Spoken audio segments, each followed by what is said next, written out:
ওই মহিলাটি চমকে উঠে বললেন, কি সর্বনাশী কথা, আপনি কি যাবার আর জায়গা পেলেন না রাত বিরেতে, এখন ওইখানে যাওয়ার জন্য আসছেন?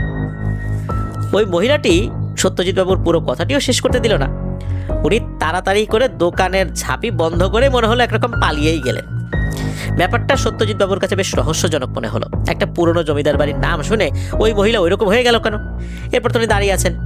এমন সময় একটি আলো প্ল্যাটফর্মের একটা সাইডে দেখা যায়। তো উনি সেই আলোর দিকে এগিয়ে গেলেন, দেখলেন যে একটা ভ্যান রিক্সা। উনি তো থামবার ইশারা করলেন, সেটা থামেও। দেখা গেল একটা মধ্যবয়স্ক রিক্সা চালক। সেই রিক্সা চালক জিজ্ঞেস করলো যে, কোথায় যাবেন বাবু? তখন উনি তো উত্তর দিলেন যে ওই সেই প্রতাপচন্দ্র রায় বাহাদুরের বাড়িতে উনি যাবেন। তো চালকটি একটু ভাবখানা এমন যে ভয় পেয়েছেন। উনি বললেন যে ওই বাড়িতে তো একটু সমস্যা আছে, তো আপনি তো আগে কখনো মনে হয় গ্রামে আসেন না, আপনাকে তো কখনো দেখি নাই, তো আপনি অযথা রাত বিরেতে ওইদিকে কেন যাবেন? উনি তো উত্তর দিলেন, আসছি এমনি দেখার জন্য। তো চালকের নাম জিজ্ঞেস করলেন। তখন চালক বললেন তার নাম হচ্ছে গোবিন্দ, তবে তার একটা ডাক নাম আছে, ডাক নাম হচ্ছে বোচা। উনি আবার জিজ্ঞেস করলেন ওই রিক্সা চালককে যে, রাত 8টার পরে দেখলাম এখানে সবকিছু ফাঁকা হয়ে যায়, আর ওই যে দোকানদার মহিলা জমিদার বাড়ির কথা শুনেই তো মনে হলো একরকম পালিয়েই গেল, ঘটনাটা কি? তখন ওই রিক্সা চালক একটু ভীত হয়ে বললেন যে, আজ তো পূর্ণিমার রাত, রাত 9টার পর আমিও আর গাড়িটা চালাবো না, আর পূর্ণিমার রাতে আবার একটু সমস্যাই হয়। উনি আবার হেসে বললেন যে, পূর্ণিমার রাতে আবার কি সমস্যা? তখন রিক্সা চালক বললেন যে, সময় হলে বুঝবেন, পূর্ণিমার রাতে এই গ্রামের লোকজন বেশি একটা বাইরে থাকে না, আর এমনিতেও থাকা ওইভাবে উচিত না, আর গাঁও গ্রামের বিষয় তো বোঝেনি, রাত বিরেতে কত কিছু চলাফেরা করে পূর্ণিমার রাতে, অমাবস্যার রাতে, এই জন্যই মূলত আমরা একটু তাড়াতাড়ি চলে যাই। আর গ্রামে তো আসলেন, দেখেন তো কয়টা মানুষকে দেখতেছেন, আছে নাকি বেশি লোক? আর জমিদার বাড়ির ওই পর্যন্ত কিন্তু নিয়ে যেতে পারবো না, ক্ষমা করবেন, আমি আগে ভাগেই আপনাকে নামাই দেওয়ার চেষ্টা করব। এই সমস্ত কথা শুনে তো সত্যজিৎ বাবুর মনের মধ্যে কৌতূহল তো আরো শতগুণ বেড়ে যায়। উনি তো রিক্সা চালককে একরকম চেপেই ধরলেন যে, যেভাবেই হোক আমাকে ওখানে নিয়ে যান, কিন্তু সে তো কিছুতেই রাজি হয় না। উনিও নাসর বান্দা অবশেষে 3 গুণ ভাড়া দেওয়ার প্রতিশ্রুতি দিয়ে তাকে রাজি করাতে সক্ষম হলেন। সেখানে যাওয়ার আগেই আবার অগ্রিম 3 গুণ ভাড়া পরিশোধ করে দিতে হয়েছে, কারণ রিক্সা চালক বলেছিলেন যে, হ্যাঁ রে বাপু, আপনি তো দেখা গেল ভয় পেয়ে আমার ভ্যান থেকে নেমে দিবেন ছেড়ে দৌড়, তখন আমি যে এত কষ্ট করে আসলাম, ভাড়াটা কার কাছ থেকে নেব? আগে ভাগেই 3 গুণ ভাড়াটা দিয়ে দেন দেখিনি। 3 গুণ ভাড়া কিন্তু নিয়ে নিয়েছিলেন আগে থেকে। তখন এটাও ওই রিক্সা চালক বলেছিলেন যে, আমি কিন্তু আপনাকে জমিদার বাড়ির কাছাকাছি পৌঁছে দেবো, কিন্তু বাড়ির মেইন গেটের কাছে যাব না, আপনি একা হেঁটে হেঁটে ওখানে যাবেন। কি আর করা, তাতেই রাজি হয়ে গেলেন, যাত্রা শুরু করলেন। তো রিক্সা চালককে জিজ্ঞেস করলেন যে, আপনারা এই এত ভীত কেন? এই জমিদার বাড়ির নাম শুনে এত আতঙ্কিত সবাই হয়ে যাচ্ছে, ঘটনাটা কি? তখন রিক্সা চালক বললেন যে, আমি তো এত কিছু জানি টানি না, তবে অল্প কিছু জানি, যেটা বাপদাদার মুখ থেকে শুনে আসছি, যে ওই জমিদার বাড়িতে অনেক ভয়ের ব্যাপার স্যাপার আছে আর কি। রাতের বেলা একা একা ওই জমিদার বাড়িতে যে গিয়েছে সে আর বেঁচে ফেরত আসেনি, আর দিনের বেলায় যারা ওই বাড়িতে ঢুকেছে, দিনের বেলাতেও অনেক ভয় পেয়েছে। কিছু মানুষ ওখানে ভয়েই মারা গিয়েছে, আর মারা যাওয়ার পর আর তো বোঝা যায় নাই যে সে আসলে কেন মারা গেছে। তবে ওখান থেকে প্রচণ্ড রকমের বাজে দুর্গন্ধ বের হওয়ার পর মানুষজন যখন ঢুকেছে ভিতরে, তখন দেখা গেছে যে মরে পচে আছে। আর ওখানে ঢোকার সময়ও দলবদ্ধভাবে ঢুকেছে, আর যারা গিয়েছিল তার পরিবার খোঁজ খবর করেছে, তারপরে এই সমস্ত ব্যাপারের কারণে বোঝা গিয়েছে যে আসলে কি হয়েছিল। তবে যারা ভয়ে পালিয়ে গিয়েছিল তারাও ভয়ের কারণে কয়েকদিনের মধ্যেই মৃত্যুবরণ করেছে। এদের প্রত্যেকের শরীরেই অদ্ভুত ধরনের বড় বড় ফোস্কা পড়ে যেত, অনেকে কথাই বলতে পারতো না, প্রচণ্ড মৃত্যু যন্ত্রণায় ছটফট করতে করতে কয়েকদিনের মধ্যেই মারা যেত, জবান বন্ধ হয়ে যেত। এরপর ওই ভ্যান চালক 80 দশক যেটা, এর শুরুর দিকের একটি ঘটনা এই সত্যজিৎ বাবুকে বলেন ওই ভ্যান চালাতে চালাতে, যে এই গ্রামেরই 3 জন বন্ধু মনে করেছিল সে এই যে জমিদার বাড়িটা, এই জমিদার বাড়িতে অনেক গুপ্তধন লুকানো রয়েছে। তারা নিজেদের মধ্যে আলোচনা করে সিদ্ধান্ত নেয় যে এক পূর্ণিমার রাতে তারা সেই জমিদার বাড়িতে যাবে এবং গুপ্তধন উদ্ধার করে নিজেদের মধ্যে ভাগাভাগি করে নেবে। তাদের মধ্যে 2-1 যারা এইসব পরিকল্পনা করেছে, সেটা বাড়িতে নিজেদের বউয়ের সাথে আবার আলোচনাও করেছিল বলে জানা গিয়েছিল। কেউ কেউ বাড়ি থেকে নিষেধ করেছিল যে কাজ না করতে, কিন্তু তারা 3 বন্ধু সে কথা শোনে না। তারা এক পূর্ণিমা রাতে চলে যায় সেই জমিদার বাড়িতে। রাত পেরিয়ে দুপুর হয়ে যায়, দুপুর পেরিয়ে আবার রাত চলে আসে, কিন্তু সেই 3 বন্ধু আর বাড়িতে ফেরত আসে না। এভাবে একটা দিন পার হয়ে যায়। একদিন পরে সেই তিনজনের বাড়ির লোকজন খোঁজ নিয়ে জানতে পারে তারা কেউই সেই রাতের পরে বাড়িতে আর ফেরত আসেনি। তখন গ্রামের অন্যান্য মানুষদের কাছে সেই তিনজনের পরিবার সব ঘটনা বলে এবং সাহায্য চায়। গ্রামের মানুষ তো ওই জমিদার বাড়ির নাম শুনেই ভয়ে আতঙ্কে কেঁপে ওঠে এবং কোনো বাক্য ব্যয় ছাড়াই সেখানে যেতে অস্বীকার করে। তারা বুঝেই গিয়েছিল যে ওই তিন বন্ধু আর বেঁচে নেই। সেই তিনজনের পরিবার তো কান্নাকাটি করতে করতে মানুষের অনেক হাতে পায়ে জড়িয়ে ধরে, কিন্তু কোনো সদ্গতি হয় না, সেখানে কেউ যেতেই রাজি হয় না। এইভাবে ওই দিনটাও পার হয়ে যায়। পরের দিন থানায় খবর দেওয়া হয়, পুলিশ আসে, গ্রামে তদন্ত শুরু করে। দেখা যায় গ্রামের মানুষদের সাথে কথা বলার পর পুলিশও ওই জমিদার বাড়িতে যেতে ভয় পাচ্ছে। একটা খুবই জটিল পরিস্থিতি তৈরি হয়। অবশেষে পুলিশ ও গ্রামবাসীদের একটি দল দিনের বেলায় সেই জমিদার বাড়িতে সাহস করে ঢোকে, কিন্তু তাদের ঢোকা অবধি কোনো সমস্যা হয়নি। মূল সমস্যা হলো লাশ খুঁজে পাওয়ার পর। খুঁজতে খুঁজতে সবাই তিন বন্ধুর লাশ কিছুটা দূরে পড়ে থাকতে দেখে এবং ভয়ে ভয়ে এগিয়ে যায় সেই দিকে। লাশের কাছে যখন পুলিশ সহ কিছু মানুষ গিয়ে এক ঝলক দেখেছে, ঠিক তখনই ও মা গো বলে চিৎকার দিয়ে উঠেছে লোকজন। পুলিশ কি মানুষ, পুলিশ মানুষ এমনি সাধারণ যারা আর কি, সাধারণ যারা গ্রামবাসী ছিল আর পুলিশ যারা ছিল সবাই একযোগে ও মা গো বাবা গো বলে ওখান থেকে চিৎকার দিয়ে বাইরে বের হয়ে আসছে। পুলিশের দৌড় দেখে আর সাধারণ গ্রামবাসীর দৌড় দেখে বাইরে যারা ছিল এরাও তো ও বাবা গো মা গো বলে তারাও চিৎকার শুরু করে দিয়ে যে যার মতো দিক বিদিক জ্ঞান শূন্য হয়ে দৌড় শুরু করে দিয়েছে। এক ভয়াবহ পরিবেশ তৈরি হয় সেখানে। লাশ দেখে তো আসলে কেউ কেউ বমি করে ফেলেছে সেখানে, কিন্তু এভাবে চলতে থাকলে তো লাশগুলি বের করা সম্ভব না। দুজন পুলিশ সাহস সঞ্চয় করে আরো কিছু মানুষ নিয়ে জমিদার বাড়ির ভিতরে ঢুকে সেই তিনটি লাশ উদ্ধার করে নিয়ে যায়। যেহেতু গ্রামের সব মানুষ এমনকি পুলিশও সেই জমিদার বাড়ির ব্যাপারে ভালোভাবেই জানতো, তাই লাশগুলি ময়না তদন্তের আর প্রয়োজন হয়নি। পুলিশ লাশগুলিকে তাদের পরিবারের কাছে হস্তান্তর করে দ্রুত সেই স্থান ত্যাগ করে। এইসব ঝামেলায় আসলে তারাও জড়াতে চায়নি, কোনো মতে এই ঝামেলা ঘাট থেকে নামিয়ে মানে বাবা বাঁচলাম বলে মানে স্বস্তির নিঃশ্বাস ফেলা আর কি। কিন্তু এবার এক নতুন সমস্যা দেখা দিল। লাশ তো পরিবারের কাছে পৌঁছে গেল, কিন্তু সেটা শ্মশানে নিয়ে গিয়ে সৎকার করার তো প্রয়োজন তাদের রীতিনীতি অনুযায়ী। ইতোমধ্যে গ্রামের সকল মানুষের মনে এক রহস্যময় ভয় এবং আতঙ্ক তৈরি হয়ে গিয়েছে। পরিবারের সদস্য ছাড়া আশেপাশের প্রতিবেশীরা এমনকি গ্রামের একটি মানুষও এই লাশ শ্মশানে নিয়ে যাওয়া তো দূরের কথা, লাশ দেখতে পর্যন্ত আসে না। এমন সময় সেই বাড়ির মহিলারা আশেপাশের বাড়িতে গিয়ে লোকজনদের হাতে পায়ে জড়িয়ে ধরে কান্নাকাটি করে অনেক অনুরোধ করতে থাকে একটু সাহায্য পাওয়ার আশায়। তাতেও কোনো সদ্গতি হয় না। যে বাড়িতেই যায় সে বাড়ির লোকজন বলে, তোমার ব্যাটারে জমিদারের ভূতে মারছে, এখন আমি শ্মশানের লাশ নিয়ে গেলে না জানি আমারে কি করবে, জমিদার আমারেও ছাড়বে না, আমারে মাফ করো তো বাবু। তো এরকম কথা লোকজন বলছে, জমিদারের ভূতে নাকি মারছে তাদেরকে। পরিবারের মানুষ কোনো সাহায্য না পেয়ে হতাশ হয়ে লাশের পাশে বসে চোখের জল ফেলতে থাকে। যেহেতু এই ঘটনাটি মহামারীর মতো মানুষের মুখে মুখে ছড়িয়ে পড়েছিল খুব অল্প সময়ের মধ্যেই, সেহেতু এই ঘটনাটি উড়ে উড়ে আরও একজন মানুষের কানে এসে পৌঁছায়। তিনি হলেন মোল্লা জহিরুদ্দিন চৌধুরী, ওই গ্রামের মসজিদের একজন ইমাম। উনি একদিকে যেমন ধার্মিক ছিলেন, অন্যদিকে খুবই পরোপকারী এবং সাহসী ছিলেন। তো পুরো ঘটনাটি মোল্লা সাহেব যখন শোনেন তখন উনি খুবই ব্যথিত হন। তিনজন মানুষের মৃত্যু হয়েছে, কিন্তু শেষ সম্মানটুকু থেকে তারা বঞ্চিত হবে, এটা কেমন কথা? মৃত্যুর আগে তারা যতই খারাপ কাজ করুক না কেন, মৃত্যুর পরে তারা প্রত্যেকেই তাদের ধর্ম অনুযায়ী সসম্মানে সৎকারের হকদার, তাদের কর্মের বিচার সৃষ্টিকর্তা করবেন।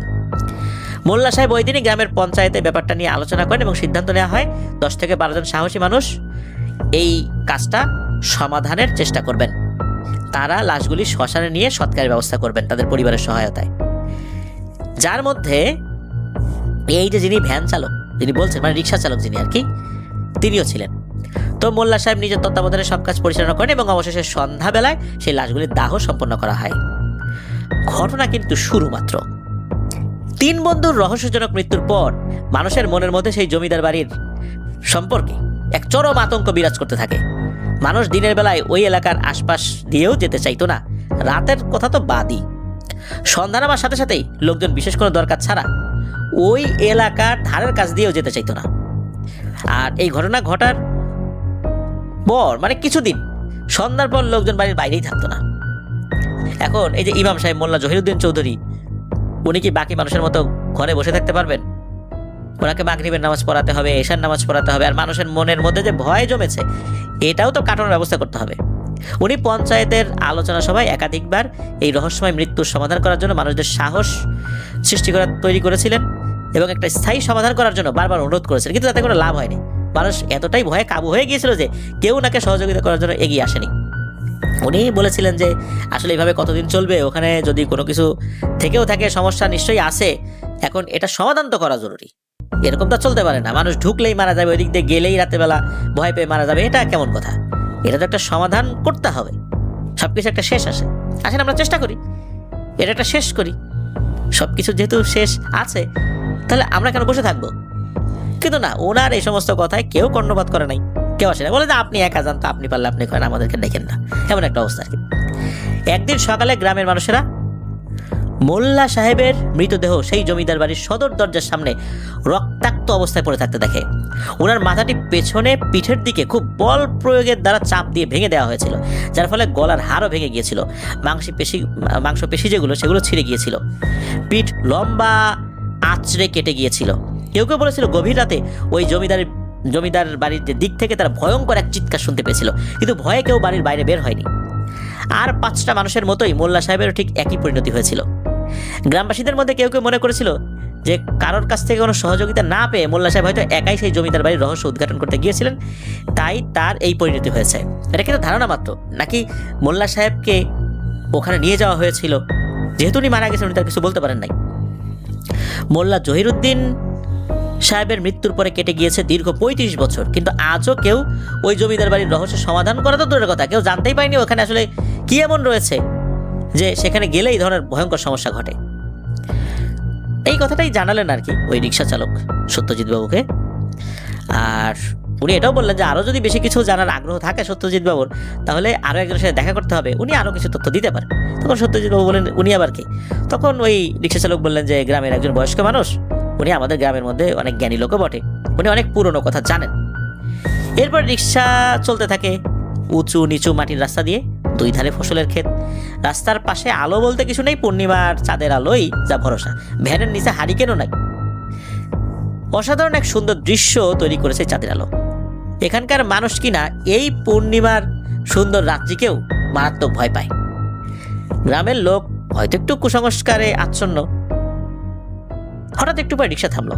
রিক্সা চালক বলে উঠলো, বাবু ওই যে দেখা যায় জমিদার বাড়ি, এখান থেকে আপনাকে একাই যেতে হবে, এখান থেকে এগিয়ে গেলেই সামনে একটা ভাঙাচোরা ফটক দেখতে পাবেন, সেখান থেকে সোজা ঢুকে গেলেই দেখতে পাবেন সদর দরজা। তো রিক্সা চালক শেষবারের মতো জিজ্ঞেস করলো যে বাবু এখানে থাকবেনটা কোথায়? এখান থেকেও থাকে না, এই রাতের বেলা টর্চ দেশলাই খাবার সব আছে তো? তো উনি আবার হেসে উত্তর দিলেন আছে, সবই আছে। সত্যজিৎ বাবু টর্চটা ব্যাগ থেকে বের করে হাতে নিয়ে সামনে হাঁটা শুরু করলেন, কিন্তু টর্চটা জ্বালানোর প্রয়োজন হলো না, চাঁদের আলোয় সবই ঝকঝকে পরিষ্কার দেখা যাচ্ছে। কালের বিবর্তনে জমিদার বাড়ির দেয়ালে কোথাও কোথাও বড় ধরনের ফাটল তো আছেই, দেয়ালের কোথাও কোথাও ভেঙেও পড়েছে, কোনো জায়গায় শ্যাওলা এমনভাবে পড়েছে, আগাছা হয়েছে যে ওই জায়গায় ঢেকেই গিয়েছে পুরোপুরি। দেয়াল অনুসরণ করে মূল ফটকের কাছে এসে পৌঁছলেন উনি। ফটকের দুপাশে সিংহের দুটি মূর্তি রয়েছে, আধা ভাঙা অবস্থায় আর কি, এখনো দাঁড়িয়ে আছে কোনো মতে আর কি, ভাঙা। উনি মূল ফটক দিয়ে সোজা ঢুকে গিয়ে সামনের দিকে এগিয়ে চললেন। টর্চটা এবার ওনাকে জ্বালাতেই হলো, কারণ এখানে চারপাশে বড় বড় গাছের যে ডালপালা রয়েছে চাঁদের আলোটাকে বাধা দিয়ে রেখেছে। আশেপাশে টর্চ মেরে দেখলেন যে চারদিকে ঘাস আগাছা জঙ্গলে একদম বাজে অবস্থা। দেখে স্পষ্টই বোঝা যাচ্ছে যে বহুকাল এখানে কোনো মানুষের পাই পড়ে নাই। উনি হাঁটতে হাঁটতে একটা আজব ব্যাপার লক্ষ্য করলেন যে রিকশায় করে যখন এখানে আসছিলেন তখন আশেপাশে পোকামাকড়ের শব্দ শোনা যাচ্ছিল, কিন্তু এই নির্জন বাড়ির ত্রিসীমানায় ঢোকার সাথে সাথে চারদিকে এক অদ্ভুত নিস্তব্ধতা বিরাজ করছে। অবশেষে প্রতীক্ষার অবসান হলো। বাড়িটাকে দেখলেন এতক্ষণে সর্বাঙ্গ ভেঙে পড়েছে, এমনকি সদর দরজাটিও। রাতের অন্ধকার আর চাঁদের আলোয় বাড়িটা বড়ই রহস্যময় ও বিচিত্রময় বলে মনে হলো আর কি ওনার কাছে। বাইরে থেকে বাড়িটাকে কিছুক্ষণ ভালো করে দেখলেন, বেশ পুরনো বাড়ি, তাছাড়া কতকাল যে কারোর পা এখানে পড়ে নাই তা সৃষ্টিকর্তাই জানেন বলে উনি মনে করলেন। তো উনি দেখলেন মরচে পড়া দরজার বেশ কিছু জায়গায় ভেঙে গেছে, সামনে তো ওই যে সিংহ মূর্তিগুলো ভাঙা। উনি এক এক করে সিঁড়ি দিয়ে উপরে উঠে সদর দরজার সামনে এসে দাঁড়ালেন। এমনিতেও অন্ধকার হলেও জ্যোৎস্নার আলোয় বাড়িটাকে বেশ ভালোই দেখাচ্ছে, আর পেটের খিদাটাও বেশ বেড়ে গিয়েছে, তাই সিঁড়ির এক পাশে বসে বাড়ির থেকে আনা কিছু খাবার ঝটপট খেয়ে নিলেন। এরপর সামনের দরজার দিকে এগিয়ে গেলেন। তারপর দরজায় অল্প ধাক্কা দিতেই আচমকা একটা খ্যাচ করা আওয়াজে দরজাটা খুলে গেল। ভেতরে ঢুকে উনি অবাক হয়ে গেলেন। দেখলেন মোমবাতি রাখা আছে মেঝেতে, খান কয়েক বস্তা। আশ্চর্য ব্যাপার, এখানে মোমবাতি রাখা, আবার একটা বস্তাও রাখা, ভেতরে ওনার নিঃশ্বাস ছাড়া, শব্দ ছাড়া আর কোনো আওয়াজ নেই। এমন সময় হঠাৎ বাইরে কুকুরের দল চিৎকার চেঁচামেচি শুরু করলো। ঘটনাটা কি? এমন সময় মনে হলো একটা দমকা হাওয়া বাইরে থেকে এসে ওনার পেছনে লাগলো। ঠিক তখনই ওনার মেরুদণ্ড হতে এক শীতল স্রোত যেন বয়ে গেল। হঠাৎ লোম খাড়া হয়ে যাওয়া গুরু গম্ভীর গলায় এক অচেনা ব্যক্তির কণ্ঠস্বর শোনা গেল। ওই কণ্ঠস্বরটা বলে উঠল, মহাশয়ের বুঝি শহর থেকে আসা হয়েছে? উনি তো শিহরিত হয়ে চমকে পিছনে ফিরে বললেন যে জি জি জি, আমি শহর থেকে আসছি। তখন এই সত্যজিৎ বাবু দেখলেন যে এই অচেনা ব্যক্তিটি, তার বয়স হতে পারে 60 থেকে 65-র মধ্যে, পরনে ধুতি পাঞ্জাবি, গায়ে নাগরাই চুটি, বেশভূষা একেবারে জমিদারের মতোই, তবে কণ্ঠস্বরটা ভারী রহস্যময়, চোখ দুটো বড় বড়, তাতে রহস্য এবং ভূতের ভাব স্পষ্ট। তো উনি ভয়ে ভয়ে জিজ্ঞেস করলেন, মানে এই যে সত্যজিৎ বাবু জিজ্ঞেস করলেন যে আচ্ছা আপনি কে, এখানে যে আসছেন? তো ওই অচেনা ব্যক্তি বলে উঠল, আমি এখানে থাকি, আজ রাত্রেও আসলাম, আসলে পূর্ণিমার রাতে আমি এখানে আসি, শুধু আজ নয় বহুদিন ধরেই আসি। এই কথা শোনার পর সত্যজিৎ বাবু ভয়ে ভয়ে জিজ্ঞেস করেছেন, কিন্তু লোকে যে বলে এই বাড়িতে কেউ থাকে না, বহুদিন এখানে আসে না, আমি তো আসার সময় দেখলাম যে মানুষের পায়ের চিহ্নই নাই এখানে বহুদিন, তাহলে আপনি রোজ রোজ আসেন কিভাবে? আর অনেকদিন আগেই নাকি জমিদার প্রতাপচন্দ্র রায় বাহাদুর মারা গেছেন, তো জমিদার প্রতাপচন্দ্র রায় বাহাদুর মারা যাওয়ার পর তার পরিবারের কেউ নাকি আশেপাশেও নাই, আপনি পূর্ণিমার রাতে ভুতুরে বাড়িতে আসলেন যে? এই গ্রামের লোকজন তো পূর্ণিমার রাত হলেই আশেপাশে ঘোরাঘুরিও করে না। তখন নাকি ওই অচেনা ব্যক্তি বলেন যে মায়ায় পড়ে আসি, মায়া বড় কঠিন জিনিস, এই বাড়িতে আসলে লোকজন আসে আর গ্রামের লোকজন মিথ্যা কথা চারদিকে রটিয়ে বেড়ায়। আপনার যদি বিশ্বাস না হয় তবে আসেন আমার সাথে, নিজের চোখে দেখেন, দেখলে বুঝতে পারেন এখানে লোকজন কিন্তু আসে। তো উনি মানে সত্যজিৎ বাবু ওই লোকটার পিছু পিছু হাঁটা শুরু করলেন। লোকটির কথাগুলো বেশ অদ্ভুত। লোকটির সাথে সাথে কিন্তু উনি বাইরে গেছেন, আর বাইরে গিয়েই যা দেখলেন তাতে তো উনি চমকেই উঠেছেন। দেখলেন একই, এই যে নতুন ঝকঝকে তকতকে একটা বাড়ি, একটু আগে যে ভাঙা সিংহমূর্তি দেখেছিলেন সেটাও একদম অক্ষত, বাইরে রাখা আছে একটা পুরনো মডেলের গাড়ি, কোথায় সেই ভাঙা বাড়ি, কোথায় মরছে ধরা ওই ভাঙাচোরা দরজা। উনি তো মনে মনে অবাক হয়ে ভাবছেন যে এই ভদ্রলোককে জাদুকর নাকি সবই ওনার মনের ভুল, নাকি দিবা স্বপ্ন দেখছেন। তবে দিবা স্বপ্ন যদি দেখছেন না তা উনি হলফ করেই বলতে পারেন। ওই অচেনা ব্যক্তি বলে উঠলেন, বুঝতে পারবেন না মশাই, যা দেখছেন সবই সত্যি। তখন উনি বলেন, হ্যাঁ তাই তো মনে হচ্ছে, সবই তো সত্যি বলে মনে হচ্ছে। সত্যজিৎ বাবু বেশ আশ্চর্য হলেন, কারণ উনি চিন্তা করলেন যে কি ব্যাপার, আমি যা দেখলাম এটা এখন এরকম কিভাবে হলো। তো ওই অচেনা ব্যক্তি এবার দুঃখের স্বরে বলে উঠলেন, আর কি বলবো মশাই, আমার ছেলেটাই আমার সাথে বিশ্বাসঘাতকতা করলো, আমার গুদামের সমস্ত চাল ডাল বিলিয়ে দিল ওই কাঙালি না খেতে পারা লোকদের। সত্যজিৎ বাবু প্রশ্ন করলেন, এটা আবার কবে হলো? তখন ওই অচেনা ব্যক্তি বললেন, কেন, দুর্ভিক্ষের সময়, মনন্তরের দিনগুলিতে। সত্যজিৎ বাবু চমকে উঠে ঢোক গিলে বলেন, মানে ওই 1943 সালে, এতকাল আগে? তখন ওই অচেনা ব্যক্তি বললেন যে, ভাবছেন মস্করা করছি, আপনি হয়তো বা জানেন না, সাহেবদের সাথে ভালোই ওঠা বসা ছিল আমার। এই বস্তাগুলিতে চাল ছিল দ্বিতীয় বিশ্বযুদ্ধের সৈনিকদের পাঠানোর জন্য, তাও ব্রিটিশ সৈনিকদের। আমার ছেলে কি করলো, এই চালগুলো সব গরিব কাঙালদের বিলিয়ে দিয়েছিল। আমার মান থাকলো? সত্যজিৎবাবু বলেন, ভালোই তো করেছিল, যারা খেতে পারছিল না তাদেরকে খেতে দিয়েছিল, তারপর ক্ষতি কোথায়? অচেনা ব্যক্তি বলেন যে, হায় রে, কি বুঝাই আর আপনি কি বুঝলেন, সব তো শেষ হয়ে গেল। একটু বাড়ির আশপাশটায় চলেন ঘুরে আসি, একটু উপরটা আপনাকে ঘুরে দেখাই। এই কথাটা বললেন আর কি ওই অচেনা ব্যক্তি। এদিকে সত্যজিৎ বাবুর মনে কিন্তু তখনও ভয়ের সঞ্চার হয়নি, কৌতূহলের মাত্রাটা বেড়েই যাচ্ছিল, অনেক প্রশ্ন যাচ্ছিল মনে। অতএব উনি ওই অচেনা ব্যক্তিকে অনুসরণ করে এগিয়ে চলছেন। ধীরে ধীরে এ ঘর ও ঘর দেখতে দেখতে উপরে চলে গেলেন। আসার সময় নানা ঘরে, মানে বিভিন্ন ঘর রয়েছে, তো ওই ভদ্র দেখালেন যে একটা হুক্কা, তারপর জমিদারের পাইপ, নানা ধরনের চিত্রকর্ম, মূর্তি, বিভিন্ন বিষয়ের দুষ্প্রাপ্য বই, তারপরে শিকার করা বাঘ, হরিণের চামড়া, এই জিনিসগুলো দেখাচ্ছেন আর কি, যে এই জিনিসগুলো এখানে আছে। তারপর হঠাৎ উনি উপরে কোণের একটা দরজার সামনে দাঁড়িয়ে হেসে বললেন, এবার যা দেখবেন তা দেখে কোনোদিন আর এখানে আসার বাসনা থাকবে না, আশা করা যায়। এই কথাটা অনেক রহস্য রহস্যময় শোনালো সত্যজিৎ বাবুর কাছে। এবার ওনার মনের মধ্যে বেশ ভয় হতে শুরু করলো। আরো অবাক করার ব্যাপার হলো, এই যে যে দরজাটা, এটা মনে হলো একা একাই খুলে গেল। তখন আর ভয় আরো বেড়ে গেল, হৃদস্পন্দন ধীরে ধীরে বেড়ে যাচ্ছে ওনার। উনি সামনে একটি পালঙ্কের দিকে তাকালেন। উপরে ঝাড় লণ্ঠনের আলোয় সবকিছু ভালোই বোঝা যাচ্ছে। তো উনি যা দেখলেন তা দেখে ওনার পিঠের উপর দিয়ে হিমশীতল স্রোত বয়ে গেল, রক্ত যেন পানি হয়ে এলো। এ কি, যে ভদ্রলোক এতক্ষণ ওনার সাথে কথা বলছিলেন তারই মৃতদেহ খাটে পড়ে আছে, মাথাটা শরীর থেকে আলাদা, রক্তে ভিজে গেছে পুরো বিছানা। কাটা মাথাটা চোখ বড় বড় করে ওনার দিকেই তাকিয়ে আছে অস্বাভাবিকভাবে, আর কাটা মাথাটা হাসছে। এরকম ভয়ঙ্কর দৃশ্য কি দেখা যায়? আর ঠিক তখনই সারা বাড়ি জুড়ে হো হো হা হা হাসির শব্দ চতুর্দিক থেকে ভেসে এলো। কোথায় সেই ভদ্রলোক? পাশে তো কেউ নাই।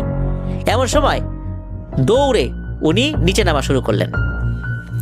দৌড়ে নিচেও চলে আসলেন। এসে দেখলেন যে ঘরটায় বস্তাগুলো রাখা ছিল সেই ঘরটার সামনে দাঁড়িয়ে এক সুপুরুষ চেহারার যুবক। তার সামনেই দাঁড়িয়ে আছে রোগা, হাড় বেরোনো, প্রায় বস্ত্রহীন কয়েকজন জীর্ণ শীর্ণ চেহারার মানুষ। একটি মহিলার কাঁধে একটি শিশু কাঁদছে আর বলছে, মা খেতে দাও, খেতে দাও না। তার মা তার পিঠ চাপড়ে বলছে, এই তো বাবা, এইবারই খাওয়া হবে, আর কাঁদিস না। শিশুটি না খেয়ে প্রায় কঙ্কালের মতো হয়ে গেছে। সকলে কাঁদো কাঁদো ভাবে বলছে, শহরে গিয়ে কিছু পেলাম না বাবু, সবাই খুব নিষ্ঠুর, না খেতে পেয়ে তো মরে যাব আমরা।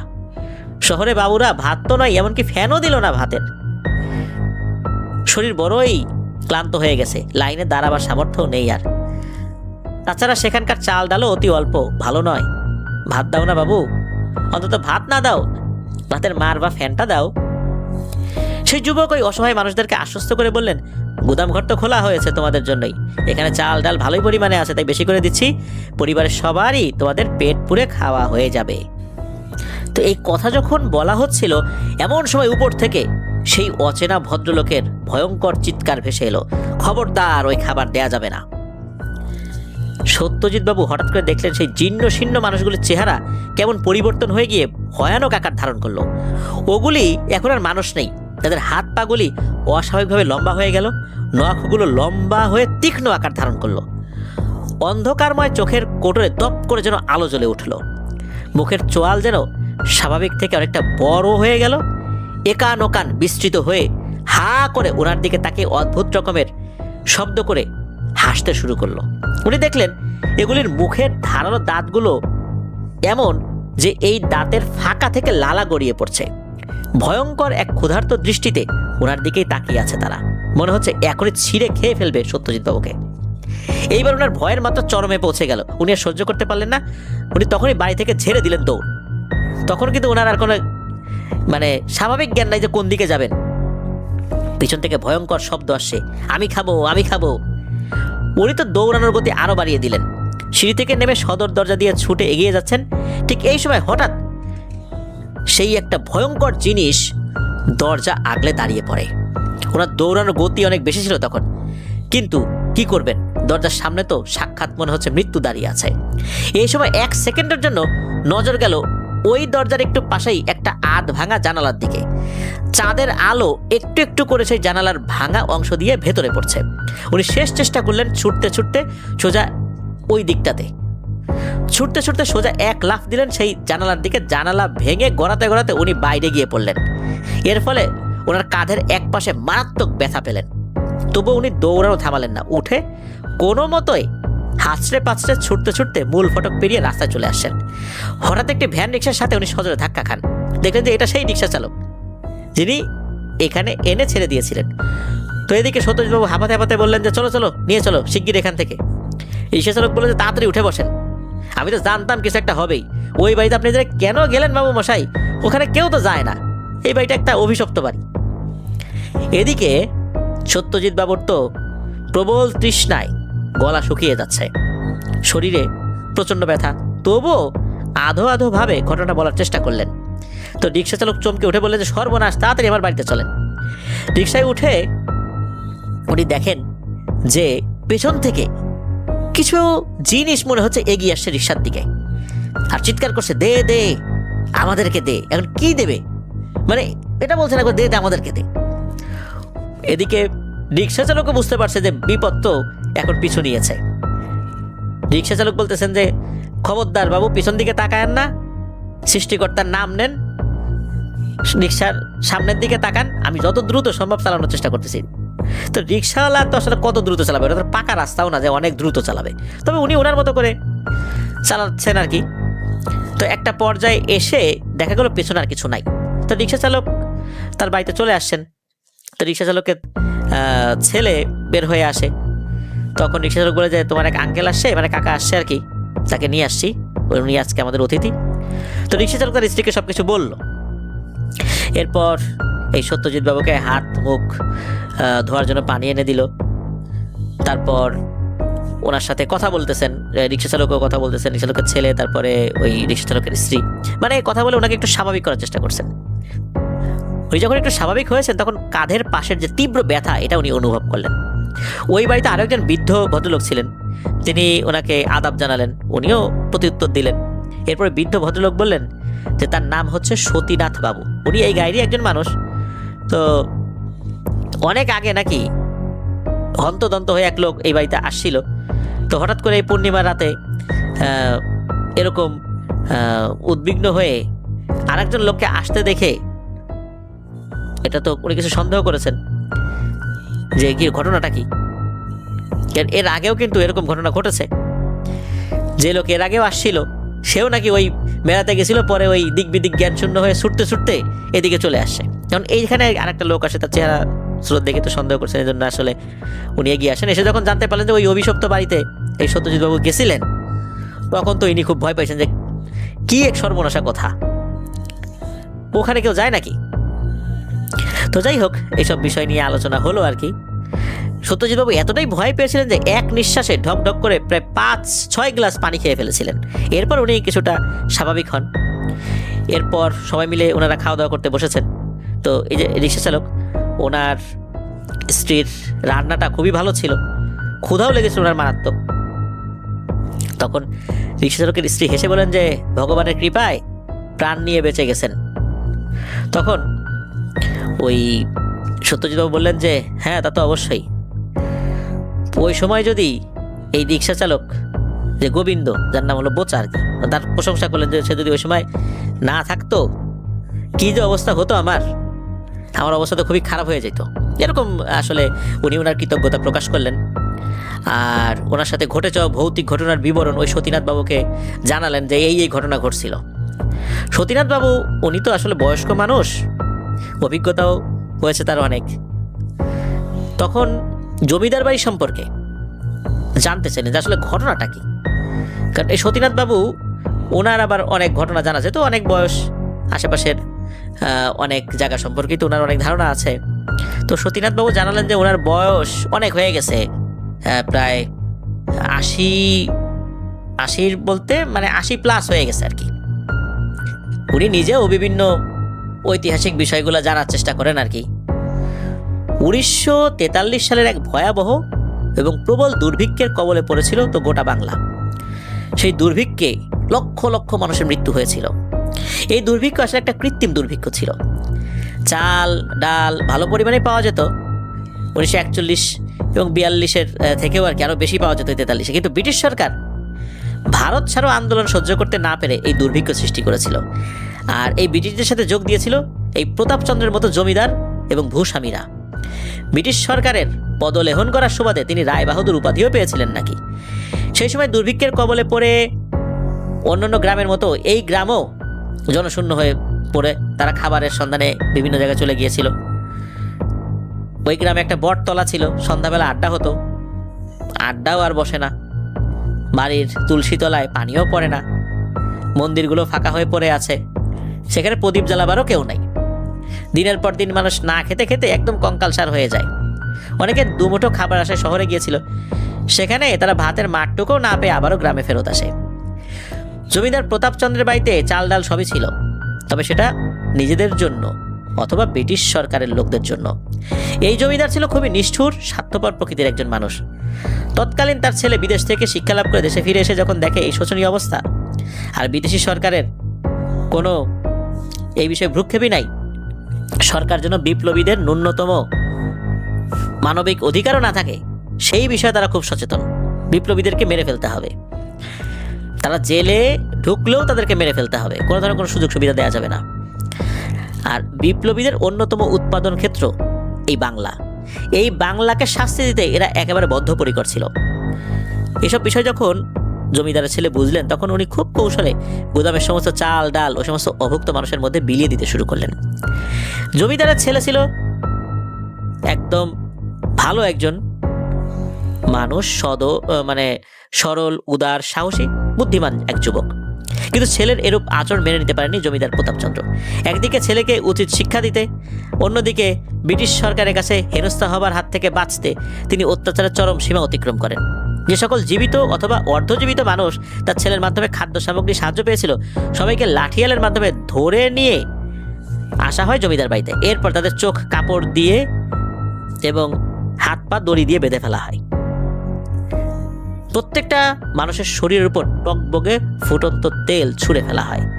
অসহায় মানুষের গগন বিদারী চিৎকারে যেন এলাকা কেঁপে ওঠে।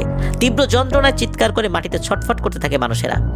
এভাবেই কাতরাতে কাতরাতে প্রবল যন্ত্রণায় মৃত্যুর কোলে ঢলে পড়ে সেই মানুষেরা। বুড়ো বুড়ি, শিশু, যুবক কেউই বাদ যায় নাই নিষ্ঠুর জমিদারের এই নারকীয় অত্যাচার থেকে। অপরদিকে দোতলায় বাড়ির বারান্দায় দাঁড়িয়ে ধন সম্পত্তির অহংকারে মশগুল জমিদার এই দৃশ্য দেখে অট্ট হাসিতে ফেটে পড়ে। কিন্তু জমিদার প্রতাপচন্দ্র জানতেন না যে তারও জীবনের শেষ সময় চলে এসেছে। যেদিন তিনি এই হত্যাকাণ্ড করেছিলেন, ওই রাতেই জমিদার যখন নিজের ঘরে গভীর ঘুমে আচ্ছন্ন, ঠিক এই সময় এক অজ্ঞাত ব্যক্তি ঘরে ঢুকে ধারালো এক তরবারি দিয়ে আঘাত হানে জমিদারের উপরে। তরবারির এক কোপেই ঘুমন্ত জমিদারের মাথা আলাদা করে দেয় দেহ থেকে। এরপরে ঘরে আগুন নিক্ষেপ করে বাইরের দিকে দৌড় দেয়। আগুন দ্রুত এক ঘর থেকে অন্য ঘরে ছড়িয়ে পড়ে। বাইরের প্রহরীরা আগুন দেখে যখন বাড়ির ভেতরে ছুটে আসে, ঠিক তখনই সেই অজ্ঞাত ব্যক্তির সাথে জোরে ধাক্কা লেগে পড়ে যায়। কিন্তু অজ্ঞাত ব্যক্তি হুড়মুড় করে উঠে আবার দৌড় দেয়। প্রহরীরা সন্দেহবশত তার পেছনেই ছোটে। খুব অল্প সময়ে সেই অজ্ঞাত ব্যক্তিকে ধরে ফেলে প্রহরীরা। একটি চাদর দিয়ে ঢাকা ছিল সেই অজ্ঞাত ব্যক্তির চেহারা। চাদরটি সরাতেই তারা অবাক হয়ে যায়। এই ব্যক্তি আর কেউ নয়, জমিদারের নিজের ছেলে স্বয়ং। তার হাতে থাকা রক্তাক্ত তরবারি দেখে প্রহরীরা বিভিন্ন প্রশ্ন করতে থাকে। যখন তাকে গ্রেফতার করতে যাবে বলে এগিয়ে আসে, ঠিক তখনই সেই জমিদারের ছেলে আক্রমণ করে বসে তাদের উপর। সবাইকে জখম করে ছুটে পালিয়ে যায় অন্ধকারের মধ্যে। সেই রাতে পুরো জমিদার বাড়ি দাউ দাউ করে জ্বলে শেষ হয়ে যায়। এভাবেই জমিদার বাড়ি ধ্বংস হয়ে গিয়েছিল। সেই ছেলের কি হলো, এই বিষয়টা তো কৌতূহল সৃষ্টি হবেই। জানা যায় ওনার ছেলে 1946 সালে সাম্প্রদায়িক দাঙ্গায় নাকি প্রাণ হারিয়েছিলেন কিছু উগ্র অমানুষের হাতে। যেহেতু সে জমিদারের ছেলে, অনেকেই মনে করেছিল সেও ওই জমিদারের মতোই। কিন্তু এখানে নাকি আর একটা তথ্য রয়েছে, সেটা হচ্ছে ব্রিটিশ সরকার চক্রান্ত করেই নাকি তাকে হত্যা করেছিল সাম্প্রদায়িক দাঙ্গার ভেতরে। মানে একটা মব সৃষ্টি করে তাকে ওভাবে হত্যা করেছিল। কারণ এই ছেলেটা একটা বিপ্লবী হয়ে উঠেছিল, যার কারণে সরকার তাকে সরাসরি না মেরে মানুষ দিয়েই মেরেছিল। আর এই সমস্ত ঘটনা শোনার পর সত্যজিৎ বাবু ওই সতীনাথ বাবুকে প্রশ্ন করলেন যে, তা আমি যেই জিনিসগুলো দেখলাম, ভুতুরে জিনিসগুলো, এগুলো তাহলে সবই সত্যি? তখন সতীনাথ বাবু বললেন যে হয়তো বা সত্যি, কারণ ওখানে তো বিভিন্ন মানুষজন গেছে, যাওয়ার পরে তো বিভিন্ন ধরনের সমস্যা হয়েছে, অনেকেই মারা গেছে, আর সবারই তো একটা অসৎ উদ্দেশ্য ছিল, এই জন্যই হয়তো বা বাঁচে নাই। আপনার একটা ভালো উদ্দেশ্য ছিল, এই জন্য কোনো মতে চলে আসছেন। তবে আপনার ভাগ্যটা আসলেই ভালো যে আপনি ঠিক সময় কোনো ভূত প্রেতের খপ্পরে না পড়ে মানুষের হাতেই পড়ছিলেন, যার কারণে আপনি বেঁচে গেছেন। তবে সত্যজিৎ বাবু উনি যেই বিষয়টা বুঝতে পেরেছিলেন, সেটা হচ্ছে ওই প্রতি পূর্ণিমা রাতে ওখানে থাকা যেই অশরীরীরা রয়েছে, যেই ভয়ঙ্কর পিশাচ শ্রেণীর জিনেরা রয়েছে, তারা মূলত ওই জায়গাটাতে খুব অ্যাক্টিভ হয়ে যায়, যার কারণেই এখানে এই ঘটনাগুলো মানুষ দেখতে থাকে। তাছাড়া এখানে যেহেতু অনেক অপমৃত্যু হয়েছে, বহু মানুষকে নৃশংসভাবে হত্যা করা হয়েছে, এই জায়গাটা অভিশপ্ত হয়ে গেছে। এই কারণে এখানে আসলে কোনো মানুষজন আসুক, এটা ওখানে থাকা ওই অশরীরীরা চায় না। ওই বাড়িতে এক রাত থেকে পরবর্তীতে সত্যজিৎ বাবু চলে এসেছিলেন, তবে উনি যে শিক্ষাটা পেয়েছিলেন এই শিক্ষাটা ওনার সারা জীবনের জন্য ছিল। উনি চিন্তা করেছেন যে এভাবে আর কখনোই কোনো পরিত্যক্ত বাড়িতে যাওয়া উচিত নয়। তবে সত্যজিৎ বাবুর মনের মধ্যে একটাই প্রশ্ন, যে জমিদারের যে ছেলেটা, এই ছেলেটা যে মারা গেল বা তাকে হত্যা করা হলো, এটা আসলে কিভাবে সম্ভব হয়েছিল। সতীনাথ বাবু নাকি জানিয়েছিলেন যে জমিদারের ছেলে যখন প্রহরীদের হাতে ধরা পড়ে যায় তখন সন্দেহের বশে তারা তো অনেক প্রশ্ন করেছিল, আগুন লেগে গেছে এই জন্য তার ছেলে পালাচ্ছে এরকমটা বলেছিল, কিন্তু হাতে তরবারি, রক্ত এরকম দেখলে তো সন্দেহ হওয়ারই কথা। তো তাদেরকে তো আহত করে কাউকে কাউকে মেরে ফেলে ওখান থেকে চলে গিয়েছিল। ওই আহত যে হয়েছিল যারা, এদের মধ্যে একজন নাকি ব্রিটিশ সরকারের কাছে অনেক তথ্য বলে দেয় এবং এরপরেই তাকে মেরে ফেলার একটা প্লট তৈরি করা হয়েছিল। বিভিন্নভাবে তাকে সরাসরি মারতে না পেরে তখন এই পদ্ধতি অবলম্বন করা হয়েছিল। তো যাই হোক, ওই রাত্রে সত্যজিৎ বাবু ওই বাড়িতে ছিলেন। পরদিন সকালবেলা রিক্সা চালকের স্ত্রী, ছেলে সবাই হাসি মুখে ওনাকে বিদায় জানায় আর অনুরোধ করে আবারও এখানে যেন আসেন। তো উনি নিজেও তার এলাকায় এই রিক্সা চালক, তার স্ত্রী, তার ছেলে, তারপরে এই যে সতীনাথ বাবু, তাকেও বেড়ানোর জন্য আহ্বান করেন আর কি। দিনের বেলা ওই ভূতের বাড়িটা আবারও দেখতে গিয়েছিলেন বাইরে থেকে, তবে আর ভেতরে যান নাই। আসলে এখানে অনেক বিষয় রয়েছে যা ইতিহাসের সাথে সম্পর্কযুক্ত। যারা আসলে অত্যাচারী তাদের কখনোই ভালো হয় না। অন্যের ক্ষতি দেখলে যাদের মনে আনন্দ হয়, অন্যকে খেতে না দিয়ে মৃত্যুর পথে ঠেলে দেয়াই যাদের একটা আনন্দের কাজ হয়, যে পৈশাচিক আনন্দ পায়, এরাও একটা সময় ধ্বংস হয়ে যায়। তারা ধ্বংস হয়ে যায়, তাদের জায়গায় আরো ভয়ঙ্কর সমস্ত দুষ্ট জিনেরা এসে আশ্রয় গ্রহণ করে। এরাও অনেকের ধ্বংসের জন্য নিজেদেরকে প্রস্তুত করছে। এভাবেই ধ্বংসলীলা চলতে থাকে। যাই হোক, ওই রাত্রে ওনার সাথে এই ঘটনাটি ঘটেছিল। তবে উনি নাকি এর পরেও একবার ওই জমিদার বাড়িতে গিয়েছিলেন রাতের বেলা, তবে সেই রাতে উনি আর ওই বাড়িতে ঢোকেন নাই। উনি সাহস সঞ্চয় করেছিলেন, কিন্তু ওই সাহস আর কাজে লাগে নাই। কাছে গিয়ে আবার সেই ভয়ের ঘটনা মনে পড়ে। উনি চিন্তা করেছেন যাই একবার, আর একবার গিয়ে দেখি কি হয়। এবার আরো সাহস নিয়ে গেছেন যে এবার আরো কিছু করবেন, এবার আরো কিছু প্রস্তুতিও নিয়ে গেছিলেন, এই যে তাবিজ মাদুলি এগুলো নিয়েও গেছিলেন। তবে শেষ পর্যন্ত ওনার সাহস হয় নাই, উনি ওখান থেকেই আবার চলে আসছেন। এখনো ওই বাড়িটা নাকি ওইভাবেই আছে। এরকম অনেক জমিদার বাড়ি কিন্তু রয়েছে, এই বাংলাদেশেও রয়েছে, ভারতেও রয়েছে, যেগুলো অভিশপ্ত হয়ে গেছে।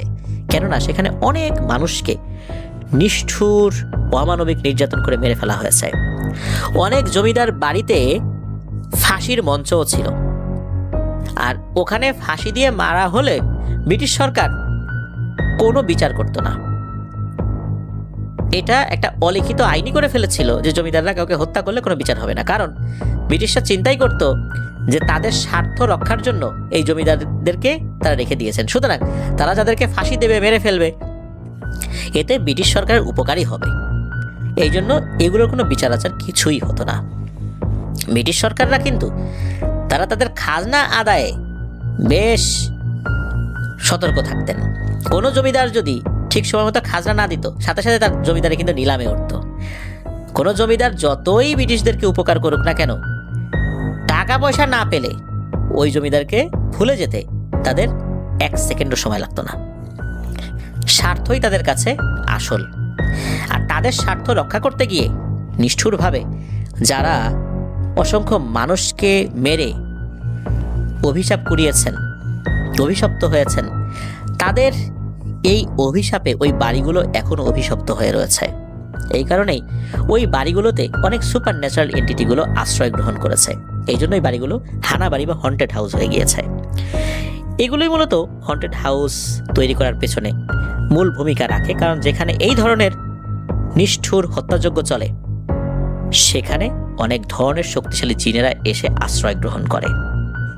ওই জায়গাগুলোতে অনেক নেগেটিভ এনার্জি তৈরি হয়, আর যারা নেগেটিভ এনার্জি নিয়ে কাজ করে তারা এই সমস্ত জায়গায় থেকে তাদের শক্তিগুলো আরো বাড়াতে পারে। এই জন্যই মূলত এই ধরনের ঘটনাগুলো ঘটতে থাকে। এই ধরনের ঘটনা যে শুধু ওই জমিদার বাড়ির ক্ষেত্রেই হয়েছে তা না, এরকম ঘটনা কিন্তু আরও অসংখ্য জমিদার বাড়ি ইনভেস্টিগেশন করতে গিয়ে এই জিনিসগুলো দেখেছেন, এমন কিছু মহিলাদেরকে দেখেছেন। শোনা যায় যে ওই মহিলা ওই জায়গাতে নিহত হয়েছিলেন, তাকে এরকম দেখা যায়, তার নুপুরের আওয়াজ শোনা যায়, রাতের বেলা সেই জলসা ঘরে আলো ঝলমল করে ওঠে, সেই ঘর পর্যন্ত গিয়ে কোনো মতে প্রাণ নিয়ে ফিরেছেন, এমন মায়াজালে আবদ্ধ হওয়া লোকজনও কিন্তু এখনও খুঁজলে অনেক পাওয়া যাবে। বিভিন্ন জায়গায় কিন্তু এই ধরনের ঘটনা ঘটে। ধন্যবাদ জানাচ্ছি শোভন ভাইকে দারুণ একটি ঘটনা আমাদেরকে পাঠানোর জন্য। প্রিয় লিসেনার্স, ঘটনা কেমন লাগছে তা জানিয়ে কমেন্ট করতে কিন্তু ভুলবেন না। আর এই ভিডিও লাইক বাটন প্রেস না করে থাকলে দ্রুত প্রেস করে দিন। চলুন চলে যাব আমাদের এবারের এপিসোডের পরবর্তী আরও একটি নতুন ঘটনায়। আর এই ঘটনাটি থাকছে আমাদের সকলের প্রিয় এনামুল হক আবির ভাইয়ের। চলুন শুনে আসি সেই ঘটনাটি। প্রিয় লিসেনার্স, সাংবাদিক এনামুল হক আবির ভাইয়ের কথা নতুন করে বলবার কিছু নাই, কারণ আমাদের চ্যানেলে যারা রেগুলার লিসেনার রয়েছেন তারা সাংবাদিক এনামুল হক ভাইকে অনেক আগে থেকে চেনেন, ওনার ঘটনাগুলো সম্পর্কেও যথেষ্ট ধারণা রাখেন। তারপরও নতুন যারা আমাদের সাথে যুক্ত হয়েছেন তাদের জন্য বলছি, সাংবাদিক এনামুল হক আবির ভাই বর্তমানে ঢাকার সাভারে রয়েছেন, একটি জাতীয় দৈনিকে লেখালেখি করছেন। উনি সেই দৈনিকের চিফ রিপোর্টার। আর ওনার বাড়ি ঝালকাঠি জেলার রাজাপুর উপজেলার শুক্তাগড় ইউনিয়নের নারকেলবাড়িয়া গ্রামে। দুর্দান্ত অনেকগুলো ঘটনা উনি আমাদেরকে পাঠিয়েছেন। তো চলুন আজকের ঘটনা শুরু করি। আজকের যে ঘটনাটি, এটি ওনার আপন মেজো ভাইয়ের সাথে ঘটে যাওয়া এক হৃদয় বিদারক এবং মর্মান্তিক ঘটনা, যা আসলে ভাষায় প্রকাশ করাটা অত্যন্ত কঠিন। উনি এই ঘটনাটি পাঠানোর আগে এবং পরে কয়েকবার আমাকে বলেছেন যে ভাই, এই ঘটনাটি লিখতে গিয়ে আমি বারবার আবেগ আপ্লুত হয়ে পড়ছি, কেননা এটার সাথে আমাদের পরিবারের অনেক স্মৃতি, অনেক নির্মম বিষয় জড়িত হয়ে গেছে। এই কারণে এই ঘটনা লিখতে গিয়ে আমার খুব অসুবিধা হচ্ছে। আসলে নিজেদের ঘটনা এইরকম মর্মস্পর্শী বিবরণ দিয়ে লিখে পাঠানো এটা অত্যন্ত কঠিন বিষয়। এই ঘটনাটি এখন আপনাদের সাথে শেয়ার করব। চলুন শুরু করি ঘটনা। ঘটনার সময়কাল 1987 সাল থেকে 90 সালের মধ্যে। এই আবির ভাইয়ের যেই কজন ভাই বোন ছিলেন তার মধ্যে মেজো ভাই ছিলেন হচ্ছে মোহাম্মদ শহীদুল ইসলাম। আবির ভাইয়ের বাবা উনি 1988 সালের দিকে একটি ছাড়া বাড়ি কিনেছিলেন। মুজাই মুন্সির ছাড়া ভিটা বলা হতো। ছাড়া ভিটা বলতে বিরান ভিটা। কয়েকশো বছর ধরে নাকি ওই ভিটাটা পড়েছিল। এরপর এই আবির ভাইয়ের বাবা উনি ছাড়া ভিটা কি বিরান ভিটা এসবের কোনো তোয়াক্কা না করে লোহা কাঠ, সুন্দরী কাঠ, শাল কাঠের মিশ্রণে অনেক বড় দোতলা বিশিষ্ট একটি ঘর তৈরি করেছিলেন। সেখানে মোট প্রায় 16টা রুম ছিল। আর ওই সময় অনেক দূর দূরান্ত থেকে ওনাদের ঘর দেখার জন্য নাকি লোকজন আসতো। তবে ওই বাড়িতে ঘর ওঠানোর সময় অনেক রাকি, তারপরে কবিরাজ, ওঝা এনারা নাকি নিষেধ করেছিলেন। বলেছিলেন ওইখানটায় ঘর তৈরি করা নাকি ঠিক হবে না, এই ভিটাটা মানুষের জন্য বসবাসের উপযোগী নয়। ওনাদের ঘরের উত্তর পূর্ব পাশে আরও একটা বাড়ির কর্নার রয়েছে, যেখানে নাকি একটা হালট ছিল। হালট বলতে বোঝায় যেখান দিয়ে মানুষজন চলাচল করে। সরকারি ম্যাপের নকশা রয়েছে আর কি রাস্তার, ওদিক দিয়ে অনেক মানুষই চলাচল করত। বিশেষ করে ওনাদের অনেকগুলো গরু ছিল, যা ওই হালট দিয়ে ওনার মেজো ভাই শহীদুল ইসলাম কোলায় নিয়ে যেতেন। কোলা মানে হচ্ছে ধানের জমি, যেটা পৌষ মাঘ মাস সহ বছরের 6 মাসে শুকনো থাকতো, অন্য সময় সেখানে পানি থাকতো। তো ওখানটায় গরুকে ঘাস খাওয়ানোর জন্য রাখালদের কাছে দিয়ে আসতো। এরকম চলতে থাকে প্রায় 1 বছর। এরই মাঝে আবির ভাইয়ের আম্মা ওনার স্বপ্নে এক ভয়ঙ্কর মহিলাকে দেখতে পান, যার চেহারা ছিল খুবই ভয়ঙ্কর। কালো কুচকুচে, পরনে লাল টুকটুকে একটি শাড়ি। তিনি আবির ভাইয়ের আম্মাকে স্বপ্নে বলতেন, আমাকে তোর একটা ফল দে, আমি তোকে অনেক স্বর্ণ গহনা টাকা পয়সা দিব। আবির ভাইয়ের মা ছিলেন খুবই পরহেজগার এবং ধনী পরিবারের সন্তান, কারণ আবির ভাইয়ের নানার মাত্র 2টি সন্তান ছিল, এক ছেলে এক মেয়ে। এই মেয়ে হচ্ছে আবির ভাইয়ের মা। আর আবির ভাইয়ের নানা কিন্তু অনেক বড় জায়গা নিয়ে বাড়ি করেছিলেন, যাতে করে আবির ভাইয়ের মা এবং ভাই মানে আবির ভাইয়ের মামা একসাথেই থাকতে পারেন তাদের পরিবার নিয়ে। তো এই যে বাড়িটা, এই বাড়িটার আসলে মানে নেয়ার যে কার্যক্রম, এই কার্যক্রমটা শুরু হয়েছিল কিন্তু আবির ভাইয়ের নানার হাত ধরে। এরপরে ওনার বাবা এটার যে বাকি কাজ সেটা সম্পন্ন করেছিলেন। আর নেয়ার কার্যক্রমটা শুরু হয়েছিল আবার 1987 সালের দিক থেকে। এই জন্যই মূলত এই ঘটনার সূত্রপাতটা 1987 থেকে 1990 সাল। তার আগে তো ওনারা অন্য জায়গায় থাকতেন, অন্য জায়গায় বলতে পাশেই আর একটা জায়গাতে, সেখানেও বেশ বড় জায়গা নিয়েই থাকতেন, কারণ আবির ভাইয়ের নানা তো বেশ বড় জায়গা নিয়েই তার সন্তানদের জন্য বাড়ি করেছিলেন। তো যাই হোক, ওনারা তো ঘর বাড়ি করেছেন, কাজকর্মও শুরু করেছেন। আর আবির ভাইয়ের অনেকগুলো ভাই বোনও তখন আছে। তো নতুন যে বাড়িটা তৈরি করা হয়েছিল আর কি, মানে এই যে ছাড়া বাড়িতে, এই বাড়িতে আসার আগেই তো তার অনেকগুলো ভাই বোন আছে।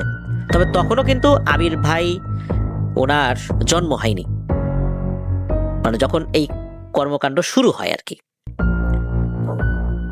1 বছর চলে যায় ওই নতুন বাড়িতে। এর ভিতরে কিন্তু মূলত এই ঘটনা ঘটে। আর 1 বছরের মাথায় গিয়ে ওই স্বপ্নটা আবির ভাইয়ের মা দেখেছিলেন। স্বপ্ন দেখার পর আরো বেশ কয়েকদিন চলে যায়। ওই মহিলা নাকি স্বপ্নের মধ্যে কখনো ভিখারির বেশে, কখনো অন্য বেশে স্বপ্নে এসে বিভিন্ন জিনিস চাইতো, স্পেশালি ফল আর নারকেল এটা চেত। ওনার মা এই বিষয়ে একটা পর্যায়ে ভয় পেয়ে যান। এরপর ওনার ক্লাসমেট সহপাঠী বারবাকপুর গ্রামের মোহাজ্জেল ওঝা তার শরণাপন্ন হন, কারণ তিনি ওই গ্রামের অত্যন্ত স্বনামধন্য একজন রাকি ছিলেন। তিনি সকল বিষয় শুনে ওর মাকে বলেন যে, বোন তুমি চিন্তা করো না, আমি বিষয়টা জানার চেষ্টা করছি যে ঘটনাটা কি, কেন ওই ভয়ঙ্কর চেহারার মহিলাটা স্বপ্নের মধ্যে এসে তোমাকে এগুলো বলছে। এর 2 দিন পরে মোহাজ্জেল ওঝা আবির ভাইদের বাড়িতে আসেন এবং আবির ভাইয়ের মেজো ভাইকে বলেন যে, ভাগিনা তুমি 1 সপ্তাহের ভিতরে কোনো গাছ তো দূরের কথা, একটা উঁচু জায়গাতে উঠবা না। আর ওই মোহাজ্জেল ওঝা উনি কিন্তু আবির ভাইয়ের মাকেও খুব ভালো করে সতর্ক করে দিয়েছিলেন যে এই 1 সপ্তাহের মধ্যে ভয়ঙ্কর একটা বিপদ কিন্তু ঘটে যাবে, ওকে সবসময় চোখে চোখে রাখতে হবে। সমস্যাটা হয় কি, আবির ভাইয়ের যে মেজো ভাই উনি ছিলেন খুবই ডানপিটে এবং সাহসী মানুষ, সেই সাথে পরোপকারী। কারো উপকারের কথা শুনলে সে সবার আগে সেখানে হাজির হয়ে যেত। মোহাজ্জেল ওঝা উনি চলে যাওয়ার 2 দিন পরে ওনার মেজো ভাই সকালে গরুগুলো নিয়ে কোলায় যায়, রাখালদের কাছে গরুগুলো দিয়ে বাসায় এসে সকালের ভাত খাবে, এই জন্য সে রওনা দিয়েছে। তবে আসার সময় ওনাদের যে হালতটা থাকে, মানে আসার যে রাস্তাটা, ওই দিক দিয়ে আসার সময় আমাদের আবির ভাইয়ের যেই পূর্বের বাড়ি, এই পূর্বের বাড়ির একজন প্রতিবেশী, তার নাম হচ্ছে আনোয়ার মুন্সি, যাকে ওনারা নানা বলে সম্বোধন করতেন, তিনি হঠাৎ করে মেজো ভাইকে অনুরোধ করে বলেন যে, নানু একটু উপকার করবা। তখন ওনার মেজো ভাই বলছেন যে, কি উপকার? উনি বলেন যে, আমাদের একটা সুপারি গাছ আছে, সুপারিগুলো পেকে গেছে, একটু পেকে মানে তো পেকে পড়ে যাবে, তো নষ্ট হয়ে যাবে, একটু পেরে দিবা। মেজো ভাই তখন তার বয়স 14 কি 15 বছর, তখন বলেন হ্যাঁ ঠিক আছে পেরে দেবো, এদের সমস্যা কি। এই বলেই উনি গাছে ওঠা শুরু করেছেন। এই যে মোহাজ্জেল ওঝা উনি যে নিষেধ করেছেন, এই বিষয়টা ওই সময় উনি একদমই ভুলে যান। উনি তো গাছে উঠে গেছেন। গাছে ওঠার পর, সুপারি গাছের মাথায় ওঠার পর কিন্তু ওই যে বিভিন্ন ছড়া থাকে সুপারির, উনি টেনে টেনে কয়েকটা ছড়া গাছের নিচে ফেলে দেন। হঠাৎ করে তখন তিনি দেখতে পান কালো কুচকুচে ভয়ঙ্কর চেহারার লাল শাড়ি পরা এক মহিলা ওই গাছের মাথার উপরে কোত্থেকে যেন চলে আসছে। খুব রাগান্বিত ভাবে সে এই মেজো ভাইয়ের দিকে তাকিয়ে আছে। এক পর্যায়ে ওই গাছের মাথার উপর দাঁড়িয়ে থেকেই অনবরত লাথি মেরে যাচ্ছে মেজো ভাইয়ের হাতে এবং বলছে, তোকে তো নিয়েই ছাড়বো রে, তোকে কেউ বাঁচাতে পারবে না। এই বলেই ওই ভয়ঙ্কর চেহারার মহিলাটা বিভৎস রূপ ধারণ করেছে। এমনিতে তো কালো কুচকুচে ছিল তখন, তাও মানুষের মতো মনে হচ্ছিল। এরপর তার চেহারাটা বিভৎস রূপ ধারণ করে, যা ভাষায় প্রকাশ করবার মতো নয়। আর এই যে ক্রমাগত লাথি মারছিল হাতে, হাত দিয়ে তো গাছটা জড়িয়ে ধরে রেখেছিল, যার কারণে ওই গাছের একদম উপর থেকে মেজো ভাই নিচে পড়ে যান। নিচে পড়ার সময় আগে আম গাছের একটা ডালের উপরে পড়ছেন, এরপরে গাছের ডাল ভেঙে মাটিতে পড়ে যান। পড়ার পর মেজো ভাই অজ্ঞান হয়ে যান।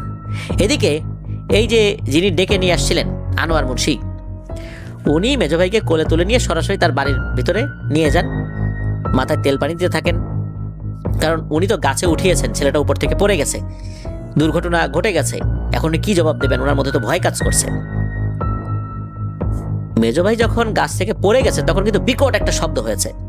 ওই শব্দ পেয়ে আবির ভাইয়ের মেজো আপা নাজমুন নাহার বলাকা, তার সেজো আপা, তারপরে আরেকজন বোন শামসুন নাহার আক্তার সালমা আপা, ওনারা ছুটে গেছেন। গিয়ে দেখেন গাছের নিচে সুপারি ছড়িয়ে ছিটিয়ে আছে, আর একটা আম গাছের বড় ডাল নিচে ভেঙে পড়ে আছে। এরই মাঝে চারদিকে মেজো ভাইকে খোঁজাখুঁজি শুরু করে দেওয়া হয়। মাত্র ঘন্টাখানেকের ভেতরেই পৃথিবীটাই যেন ওলট পালট হয়ে যায় ওনাদের পরিবারের। এর কিছুক্ষণ পর আবির ভাইয়ের বাবা, আবির ভাইয়ের বড় ভাই এবং ওনার মা ও ভাই বোনেরা আনোয়ার মুন্সির বাড়িতে যান। গিয়ে দেখেন ভেতর থেকে দরজা দেয়া। তখন দরজা ভেঙে ওনারা ভিতরে ঢুকে দেখেন এই আনোয়ার মুন্সি সহ তার স্ত্রী সন্তানেরা মেজো ভাইয়ের যত্ন করছে। মেজো ভাই অবশ্য তখন কথাও বলছে। মেজো ভাই বলেন যে না, তেমন কিছু হয় নাই, ব্যথা পাইছে একটু এই। তখন এই আনোয়ার মুন্সি হাত জোর করে আবির ভাইয়ের বাবার কাছে ক্ষমা চান যে ওনার আসলে ভুল হয়ে গেছে, তাকে গাছে উঠিয়েছে আর কি। আবির ভাইয়ের বাবা বেশ ক্ষমতাশালী এবং রাগী মানুষ হলেও উনি ছিলেন কোমল হৃদয়ের অধিকারী এবং একজন ক্ষমাশীল ব্যক্তি। তিনি প্রতিশোধ না নিয়ে আনোয়ার মুন্সিকে ক্ষমা করে তার ছেলেকে নিয়ে বাড়িতে চলে আসেন। তো মেজো ভাইকে তৎকালীন সাগরদী মেডিকেল নামে পরিচিত বর্তমান বরিশাল শেরে বাংলা মেডিকেল কলেজ হসপিটালে চিকিৎসা করানো হয়। তিনি সুস্থ এবং স্বাভাবিক হয়ে যান আল্লাহর রহমতে 2 সপ্তাহের ব্যবধানে। এরপর আবার সকল কার্যক্রম স্বাভাবিক হতে শুরু করে। একদিন গভীর রাতে আবির ভাইয়ের মা স্বপ্নে দেখেন সেই কালো কুৎসিত বিভৎস মহিলা লাল একটি শাড়ি পরে ওনাদের বাড়ির উঠোনে এসে দাঁড়ায়, আর ওনার মাকে বলছে, তোর ফল আমি নিয়ে গেছি, এখন শুধু সময়ের অপেক্ষা। এই বলে বিভৎস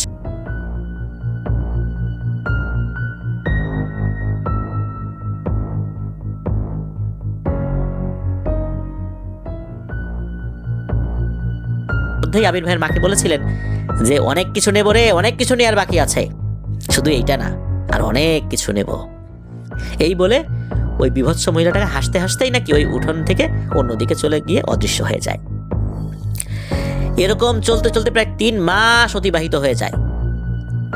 এরপর হঠাৎ করে এই মেজো ভাইয়ের মাথায় প্রচন্ড ব্যথা শুরু হয়, আর তার সবসময় বমি বমি ভাব মনে হতো আর কি। তাকে তখন নেওয়া হয় রাজাপুর উপজেলা সদর হসপিটালে। বলে রাখা ভালো, ওই সময় কিন্তু সরকারি হাসপাতাল ছাড়া কোনো প্রকার বেসরকারি হসপিটাল বা ক্লিনিক আশেপাশে খুব একটা ছিল না।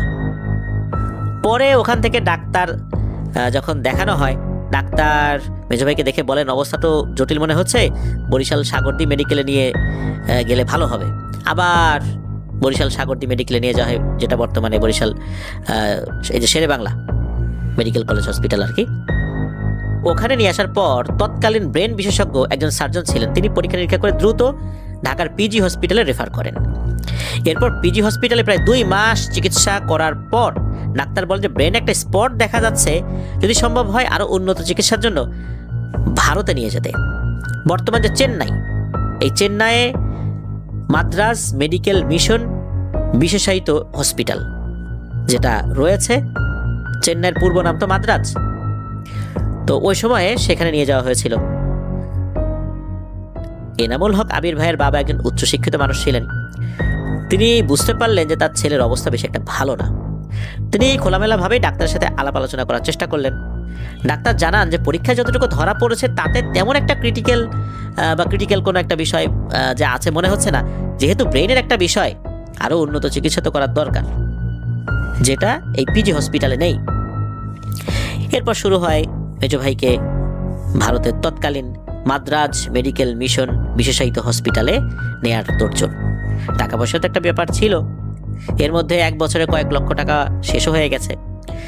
আবির ভাইয়ের মায়ের প্রায় 1 সের ওজনের স্বর্ণের গহনা বিক্রি করা হয়েছিল, যার ওজন প্রায় 1 সের। পাশাপাশি 20 বিঘা জমি নগদ টাকায় বিক্রি করা হয় চিকিৎসা করানোর জন্য। ভারতে নিয়ে যাওয়া হয়, সেখানে প্রায় 6 মাস চিকিৎসার পর আগের থেকেও আল্লাহর রহমতে বেশ সুস্থ হয়ে ওঠেন মেজো ভাই। পর ডাক্তারের পরামর্শে মেজো ভাইকে নিয়ে আসা হয় দেশে। প্রায় 3 মাস সুস্থ থাকার পর আবার শুরু হয় প্রচণ্ড মাথায় যন্ত্রণা। পুনরায় আবার তাকে নিয়ে যাওয়া হয় ঢাকার পিজি হসপিটালে। বলে রাখা ভালো, ওই সময় ওনাদের এলাকার ওই সময়ের আর কি উপজেলা চেয়ারম্যান মুকসেদ মৃধা, ওনার ছেলে ইংল্যান্ড থেকে ডাক্তারি পড়ে এসেছিলেন। এরপর উনি পিজি হসপিটালের নিউরো সার্জন হিসাবে কাজ করছিলেন। তার তত্ত্বাবধানেই মূলত মেজো ভাইয়ের চিকিৎসা শুরু হয়। তৎকালীন ঢাকা পিজি হসপিটালের নিউরো সার্জন প্রধান বিশেষজ্ঞ ডাক্তার রশিদ উদ্দিন আহমেদের তত্ত্বাবধানে ব্রেইনের যেই মেইন চিকিৎসা, এটার মূল কাজগুলো শুরু হয়ে যায়। আবির ভাইয়ের মেজো ভাই মোহাম্মদ শহীদুল ইসলাম ছিলেন খুবই সুদর্শন। এলাকাবাসীর মতে তার মতো সুদর্শন ছেলে নাকি ওই সময় ওনার ওই উপজেলায় খুব একটা দেখাই যেত না। উনি অসুস্থ, পিজিতে ট্রিটমেন্ট উনি নিচ্ছেন। অসুস্থ হলেও উনি ছিলেন খুবই ডানপিটে এবং চঞ্চল প্রকৃতির। এই যে অসুস্থতা যে ওনার আছে, এরপরেও মাঝে মাঝে উনি জাতীয় মসজিদ বাইতুল মোকাররমে নামাজ পড়ার জন্য আসতেন। তৎকালীন খতিব আল্লামা হজরত মাওলানা ওবায়দুল হক রহমাতুল্লাহ আলাইহের সাথে ওনার ভালো পরিচয় হয়। উনিও মেজো ভাইকে খুব আদর করতেন আর নাতি বলে সম্বোধন করতেন। এরই মাঝে আবির ভাইয়ের মাকে স্বপ্নে ভয়ঙ্কর মহিলা আবারও ভয় দেখানোর চেষ্টা করে। এরই মাঝে হয় কি, আবির ভাইয়ের মা ওই মোহাজ্জেল ওঝা যিনি, তাকে খবর পাঠান। উনি পরদিন আসেন ওনাদের বাড়িতে। তিনি বাড়িতে প্রবেশ করার আগেই থমকে দাঁড়ান এবং বলে ওঠেন, এ কি সর্বনাশ, এ কি ভয়ানক কাণ্ড। এই বলেই উনি বাড়িতে প্রবেশ না করে ফিরে যান। ওই রাতেই এই মোহাজ্জেল ওঝা ওই ভয়ঙ্কর চেহারার কালপরীকে হাজির করতে সক্ষম হন। কেন এই পরিবারের ক্ষতি সে করছে, এটা জানতে চাওয়া হয়। ওই সময় এই কালপরী জানান যে নতুন যে ঘরটি তৈরি করা হয়েছে, ওই ঘরটির একটা অংশ ছিল কৈলাস কর্মকার নামের একজন ধনাঢ্য ব্যক্তির পরিত্যক্ত ঘর। এই কৈলাস কর্মকার উনি একটা সময় দেশ ছেড়ে চলে গিয়েছিলেন। আর কৈলাস কর্মকার আবার দেশে ফেরত এসে 1985 সালের দিকে তাদের এই পরিত্যক্ত জায়গাটা মূলত বিক্রি করে দিয়ে যান। আর বিক্রি করে দেওয়ার পর এই জায়গাটা কিনে ফেলেন এনামুল হক আবির ভাইয়ের বাবা। এরপর কৈলাস কর্মকার আবারও ভারতে চলে যান, আর উনি ফেরত আসেন নাই, ওইভাবে স্থায়ীভাবে আর ফেরত আসেন নাই। এমনি কালে ভদ্র হয়তো বা আত্মীয় স্বজনের সাথে দেখা করতে এসেছেন, কিন্তু এমনিতে আর ফেরত আসেন নাই। ওই জায়গাতে ঘর নির্মাণ যখন করা হয়, তখনই সমস্যাটার সূত্রপাত হয়। তৎকালীন এই এনামুল হক আবির ভাইয়ের মেজো ভাই সহ ওনার ভাই বোনের সংখ্যা 8 জন। উনি তখনও হন নাই, অর্থাৎ ওই সময়টাতে উনি তখনও জন্মগ্রহণ করেন নাই। আর এত বড় ঘর তৈরি করার উদ্দেশ্য ছিল, কারণ ওই সময় অনেকগুলো সন্তানাদি হয়েছে তার। ওই সময় ঘরগুলো বেশি বড় করে তৈরি করা হতো গ্রামে, কারণ অনেক আত্মীয় স্বজন আসতো। ছেলে মেয়ে বিয়ে দিলে তাদের আত্মীয় স্বজনরা বেড়াতে আসবে, ছোট ঘর তৈরি করলে তো আর হবে না। ঘরটা তৈরি করার সময় সুন্দরী কাঠ, শাল কাঠ, লোহা কাঠ, এগুলোর সংমিশ্রণে তৈরি করা হয়েছিল। এই জায়গার এক অংশে ওই কালপরী এবং তার পরিবার বসবাস করত। একসময় কৈলাস কর্মকার নাকি তাকে পূজাও করত। কৈলাস কর্মকার যখন এই বাড়ি ছেড়ে চলে গেছিলেন অনেক দিনের জন্য, এরপরে ওই কালপরী ওখানে রয়ে গেছে। ঘরগুলো যখন ধ্বংস হয়ে গেছে, তখন ওই কালপরী সুপারি গাছ, আম গাছ, গাব গাছ এগুলোতে আশ্রয় গ্রহণ করে। যখন নতুন করে আবির ভাইরা ঘর উত্তোলন করছিলেন, তখন অনেকগুলো গাছ যখন কেটে ফেলে দেওয়া হয়, তখন এই কালপরীটা আম গাছের সাথে লাগোয়া একটা সুপারি গাছে আশ্রয় গ্রহণ করে। মূলত এই মেজো ভাই ওই সুপারি গাছটাতেই উঠেছিলেন। এই কারণেই ওই কালপরী ক্ষিপ্ত হয়ে ওনাদের পরিবারের ক্ষতি করতে থাকেন। এছাড়া এই যে কালপরীর আবাসস্থল নষ্ট হয়ে গেছে, এটা তো তার ক্ষিপ্ততার অন্যতম একটা কারণ। কথিত আছে এই কালপরী এতটাই শক্তিশালী ছিল যে তাকে রোধ করার ক্ষমতা কোনো ওঝা কিংবা কবিরাজের পক্ষে আসলে সম্ভব ছিল না। ধীরে ধীরে আবির ভাইদের সুখের সংসারে নেমে আসে কালো বিষাদের ছায়া। ধ্বংস হতে থাকে একের পর এক সম্পদ। ওনাদের একটি ইট ভাটা ছিল ওই সময়। ওই ইট ভাটাতে কাজ করতে গিয়ে একজন মিস্ত্রি আগুনের মধ্যে পড়ে নিহত হন। এছাড়াও চতুর্দিক থেকে বিপদ আপদ আসছে তো আসছেই। এরই মাঝে মেজো ভাইয়ের অপারেশনের জন্য আরো অনেক টাকা দরকার হয়। তখন আবির ভাইয়ের বড় ভাই মোহাম্মদ নওশের জামিল, যাকে ওনারা দাদা ভাই বলে ডাকেন, তিনি বাড়িতে আসেন টাকা সংগ্রহ করার জন্য। ঠিক এরই মাঝে ঘটে যায় ভয়ঙ্কর একটি ঘটনা। মেজো ভাইয়ের অপারেশনের 3 দিন আগে ওনাদের গোয়াল ঘরে ভোর রাতে হঠাৎ করে গরুগুলো অস্বাভাবিকভাবে চিৎকার করতে থাকে।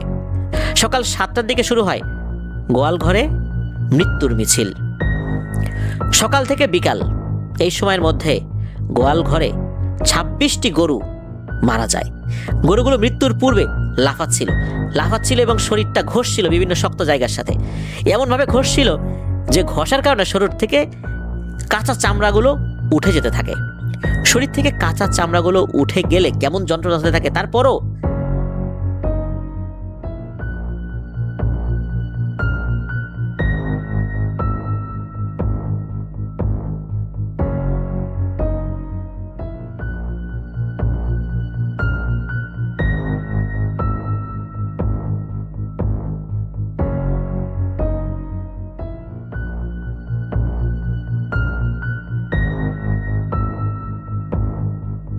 মেডিকেল বোর্ড গঠন করা হয় এবং সর্বোচ্চ সতর্কতা এবং গুরুত্বের সাথে অপারেশনের প্রস্তুতি নেওয়া হয়। এদিকে আবির ভাইয়ের আম্মা টাকা পয়সার ব্যবস্থা করে আবির ভাইয়ের বড় ভাইকে অর্থাৎ দাদা ভাইকে দিয়েছেন, তাড়াতাড়ি যাও ঢাকায় টাকাগুলো নিয়ে যাও। অন্যদিকে 1990 সালের 12ই রবিউল আউয়াল ওনার মেজ ভাইকে অপারেশন থিয়েটারে নিয়ে যাওয়া হয়। যখন অপারেশন থিয়েটারে নিয়ে যাওয়ার পর অপারেশন যখন শুরু করা হয়, যেহেতু তার ব্রেইন অপারেশন, যখনই অপারেশনের জন্য খুলিটা মানে মাথার উপর যে খুলিটা এটা খুলে ফেলা হয়, তখন ডাক্তাররা অবাক হন, ভয়ও পান। কারণ হচ্ছে ওনারা যতটুকু পরীক্ষা নিরীক্ষা করেছিলেন তাতে মনে হয়েছিল ব্রেনে কোনো একটা জায়গাতে স্পট আছে, রক্ত জমাট বেঁধে আছে, এরকম কিছু। কিন্তু ওনারা দেখতে পান বিশাল বড় একটা টিউমার তার মাথার ভেতরে। এটা কিভাবে সম্ভব? এটা তো ধরা পড়ে নাই। ওই সময় অবস্থা এতটা ক্রিটিক্যাল হয়ে যায়, 22 ব্যাগ রক্ত আনা হয়েছিল। রক্ত দিলেও নাকি ওই রক্ত শরীরে কার্যকর হচ্ছিল না। শেষ দিকে আবির ভাইয়ের বাবা উনি পাগলের মতো হয়ে যান, কি করবেন না করবেন বুঝতে পারছিলেন না। মাথায় এত বড় টিউমার যেটা দৃশ্যমান হয়েছে, ডাক্তাররা তো অবাক যে এরকম টিউমারে তো কোনো মানুষ বেঁচেই থাকে না। অথচ ওনারা মনে করেছিলেন যে একটা স্পট বা রক্ত জমাট হয়ে আছে, এরকম কিছু, এই জন্যই অপারেশনটা শুরু করেছিলেন। একটা পর্যায়ে আবির ভাইয়ের বাবা ওনার শরীর থেকে 2 ব্যাগ রক্ত দিয়েছিলেন। শুধু ওই 2 ব্যাগ রক্তই তার শরীরে কিছু সময়ের জন্য কার্যকর হয়েছিল। জটিল এক অপারেশন শুরু হয়ে যায়, যেহেতু মাথার ব্রেইনটা খুলে ফেলা হয়েছে, মাথার খুলিটা খুলে ফেলা হয়েছে। মাথার ব্রেইনের উপরে এত জটিল একটা অপারেশন শুরু হয়ে গেল। আর এই ধরনের একটা অপারেশনের জন্য ডাক্তাররাও প্রস্তুত ছিলেন না, কেননা ওনারা যেই চিন্তা করে মেডিকেল বোর্ড গঠন করে যে সিদ্ধান্ত নিয়ে অপারেশন শুরু করেছিলেন, এখন তো টোটালটাই উল্টোটা। এখন ওনারা কি করবেন? এদিকে 2 ব্যাগ রক্ত দেওয়ার কারণে শারীরিকভাবে বেশ দুর্বল হয়ে পড়েন আবির ভাইয়ের বাবা। উনি কি কারণের জন্য নিচে গিয়েছেন, কিছুক্ষণ পর আবার যখন ফেরত আসছেন, হঠাৎ করে দেখেন একজন ভদ্র মহিলা নার্স, তিনি কান্না করতে করতে নিচে আসছেন আর আফসোস করে বলছেন, আহারে চাঁদের মতো ছেলেটা মারা গেল রে। এই কথা শোনার সাথে সাথে আবির ভাইয়ের বাবা বলছে যে কি হয়েছে, কোথায় মারা গেছে, কে মারা গেছে? তখন ওই মহিলা বলেন যে 204 নম্বর কেবিনের ছেলেটা মারা গেছে। এই কথা শুনে ওনার বাবা ও শহীদ রে বলে একটা চিৎকার দিয়ে সেন্সলেস হয়ে যান। এদিকে আবির ভাইয়ের বাবার বন্ধু বান্ধব যারা ঢাকায় ছিলেন, তারা মেজ ভাইয়ের গোসল জানাজার জন্য প্রস্তুতি গ্রহণ করেন। বাইতুল মোকাররমের তৎকালীন খতিব মাওলানা ওবায়দুল হক রহমতুল্লাহ আলাইহের ইমামতিতে বাদ আসর বাইতুল মোকাররমে জানাজা শেষ করে ঢাকার আজিমপুর কবরস্থানে চিরনিদ্রায় সমাহিত করা হয় মেজ ভাই শহীদুল ইসলামকে। ওই দিন রাতেই ওই কালপরিটা আবির ভাইয়ের মায়ের স্বপ্নে এসে বলেন, তোর কোল থেকে তো কেবল একটা সন্তান নিলাম রে, আরো বাকি আছে, এই বলে নাকি বিকট শব্দে হেসে ওঠে। মেজ ভাইয়ের মৃত্যুর দিন সকাল থেকেই ওনার মা শুধু বারবার বেহুশ হয়ে পড়ছিলেন। উনি কিন্তু তখনও জানতেন না যে তার ছেলে মারা গেছে, কি আশয় বিষয়টা কিন্তু উনি জানতেন না। তারপরে ওনার কাছে এমনটা মনে হচ্ছিল। মেজ ভাইয়ের মৃত্যুর পর থেকে ওনাদের পরিবারে একের পর এক ভাঙন ধরে। এক পর্যায়ে 1996 সালে ওনারা ওই নতুন বাড়িটা ত্যাগ করতে বাধ্য হন। ওই বাড়িটা নাকি 62 বন্দরের ঘর ছিল, যেটা অনেক বড় বাড়ি। যারা গ্রামে ঘর বাড়ির মাপ সম্পর্কে বোঝেন তারা এই 62 বন্দর কেমন হতে পারে এইটা বুঝতে পারবেন। ওই বাড়িটা ছাড়ার আগ পর্যন্ত বহু ক্ষয়ক্ষতি ওনাদের হয়েছে, সম্পদের ক্ষয়ক্ষতি হয়েছে। আর এটাও জানিয়ে দেওয়া হয়েছিল এই বাড়িতে থাকতে হলে একের পর এক রক্ত এবং প্রাণ দিতে হবে। 1996 সালের পর থেকে ওনারা তো ওখানে আর থাকেন নাই, এখনো ওই জায়গাটা ওভাবেই বিরান পড়ে আছে। নতুন করে ঘর বাড়ি তৈরি করেছেন, সেখানেই বসবাস করা হয়েছে বা এখনো করছেন তারা। আর পুরনো বাড়িতে যে গাছগুলো রয়েছে, ওনারা গাছপালা লাগান ওখানে, কিন্তু কেউ থাকেন না। ওখানে যা কিছুই লাগানো হয় বেশ ভালো ফলন হয় নাকি। প্রিয় লিসেনার্স, শহীদ ভাই উনি কিভাবে এই পৃথিবী ছেড়ে চলে গেলেন একবার ভাবুন। এই ঘটনায় বেশ কয়েকটা বিষয় রয়েছে। কালপরি তাকে ধাক্কা দিয়ে ওখান থেকে ফেলে দিল, অর্থাৎ সুপারি গাছ থেকে।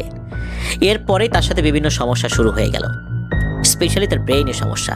উনি কিন্তু কোনো উন্মাদের মতো আচরণ করেননি, তার মাথা ব্যথা হতো। আর ওই সময়ে কালপরি তাকে পা দিয়ে যে আঘাত করছিল, হয়তোবা এর মধ্যেই শহীদ ভাইয়ের উপরে যা করার করে দিয়েছিল। তার ব্রেইনে যে এমন ভয়ঙ্কর টিউমার হয়েছে, এটা ডাক্তাররা বুঝতে পারে নাই। পরীক্ষা নিরীক্ষায় শুধু একটা স্পট ধরা পড়েছে। এই ধরনের একটা জটিল টিউমার অপারেশন পূর্ব প্রস্তুতি ছাড়া এটা কি করা সম্ভব? নিশ্চয়ই নয়। তার যে এই ক্রিটিক্যাল অবস্থা, এটাও ডাক্তাররা বুঝতে পারেন নাই। তার শরীরে 22 ব্যাগ রক্ত কোনোভাবেই কার্যকর হচ্ছিল না। ওনার রক্তের গ্রুপ ছিল ও পজিটিভ। ও পজিটিভ রক্ত তাকে দেয়া হলেও কেন কাজ করছিল না তার শরীরে, এটাও ভেবে ডাক্তাররা অবাক হচ্ছিলেন। প্রিয় লিসেনার্স, আসলে এই জিনেরা যখন কাউকে আক্রমণ করে, এভাবে ক্ষতি করতে থাকে, তার জীবনটা একদম ধ্বংস করে দেয়। আমরা বুঝতেও পারি না। আমরা মনে করি যে এটা কেন হচ্ছে, এমনটা তো হওয়ার কথা না। আসলে এর সাথে যে জাদু এবং জিনের বিষয় জড়িত আছে, এটা তো অনেকেই বুঝতে পারি না, যার কারণে এই ধরনের ক্ষয়ক্ষতির সম্মুখীন আমরা হই। এদেরকে মোকাবেলা করতে হলে নির্দিষ্ট পদ্ধতিতেই মোকাবেলা করতে হবে। ছাড়া বাড়ি, এই বাড়িগুলো যখন আমরা কেনার জন্য কথাবার্তা বলি, অনেক কম দাম, খুব খুশি হয়ে যায় আমরা, এত কম দামে আমরা বাড়ি পেয়ে যাব। অনেকের বাজেট কম থাকে, আমরা কিনে ফেলি।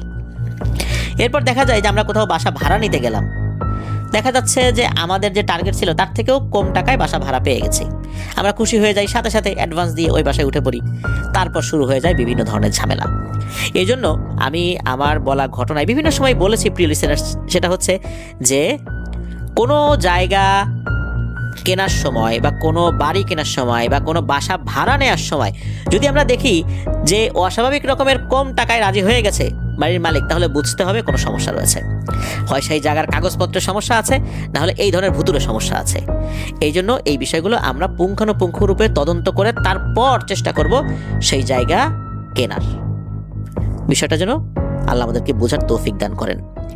মেজো ভাইয়ের জন্য আমরা দোয়া করব, আল্লাহ তাআলা যেন ওনাকে জান্নাতুল ফেরদৌসের মেহমান হিসাবে কবুল করে নেন। এনামুল হক আবির ভাই যে আবেগ দিয়ে এই ঘটনাটি আমাদেরকে লিখে পাঠিয়েছেন, আমি ওই রকম আবেগ দিয়ে আপনাদেরকে শোনাতে পারিনি, এটা আমার ব্যর্থতা, আমি এর জন্য ক্ষমা চেয়ে নিচ্ছি। এনামুল হক আবির ভাইকেও আমি আবারও ধন্যবাদ জানাচ্ছি যে উনি এত কষ্ট করে ঘটনাটি লিখে পাঠিয়েছেন। আশা করি বরাবরের মতো সামনেও ইনশাল্লাহ তার কাছ থেকে আমরা আরও অনেক ঘটনা পেতে থাকবো।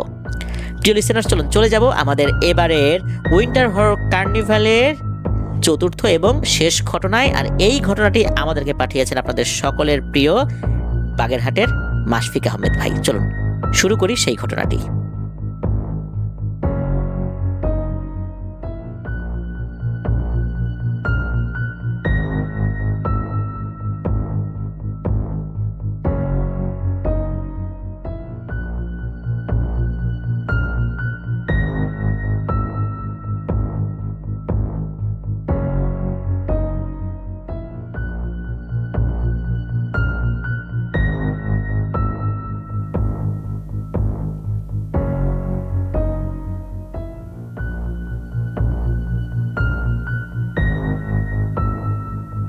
তারা তাদের সাথে ঘটে যাওয়া বা তাদের জানা ঘটনাগুলো ঠিক আপনাদের মতোই তারাও লিখে বা রেকর্ড করে ঘটনা পাঠাতে থাকবেন, তাহলে আমাদের চলার পথটা আরো অনেক দীর্ঘায়িত হবে ইনশাল্লাহ।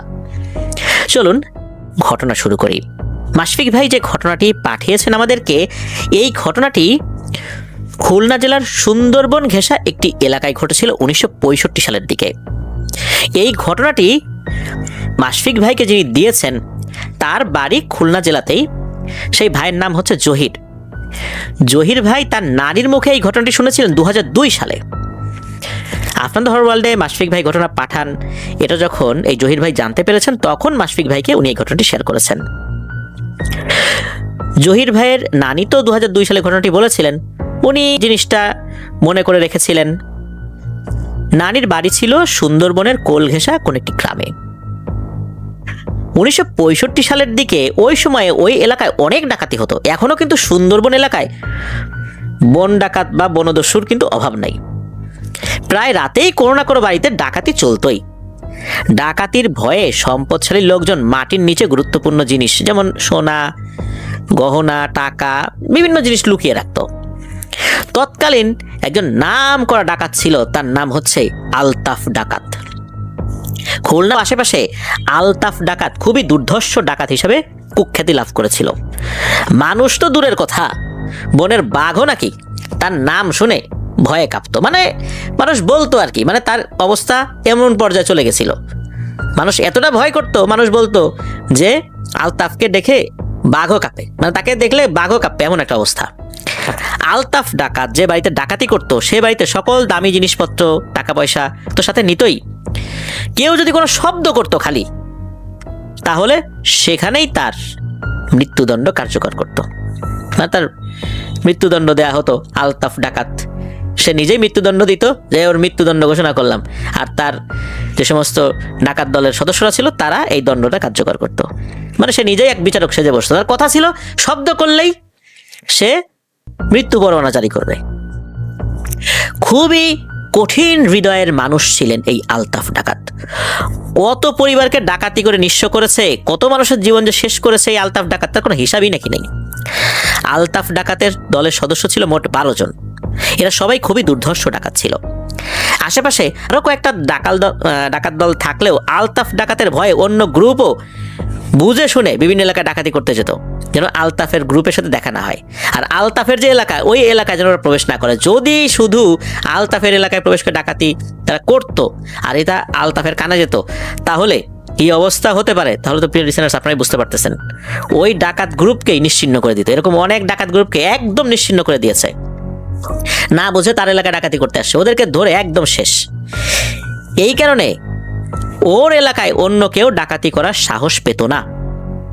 একবার হয় কি, এই আলতাফ ডাকাত জহির ভাইয়ের নানিদের পাশের গ্রামে মহব্বত ব্যাপারীর বাড়িতে ডাকাতি করতে চায়। এই মহব্বত ব্যাপারী একজন মহাজন ছিলেন, পরিবারের কর্তা উনি ছিলেন, বিশাল বড় তার পরিবার।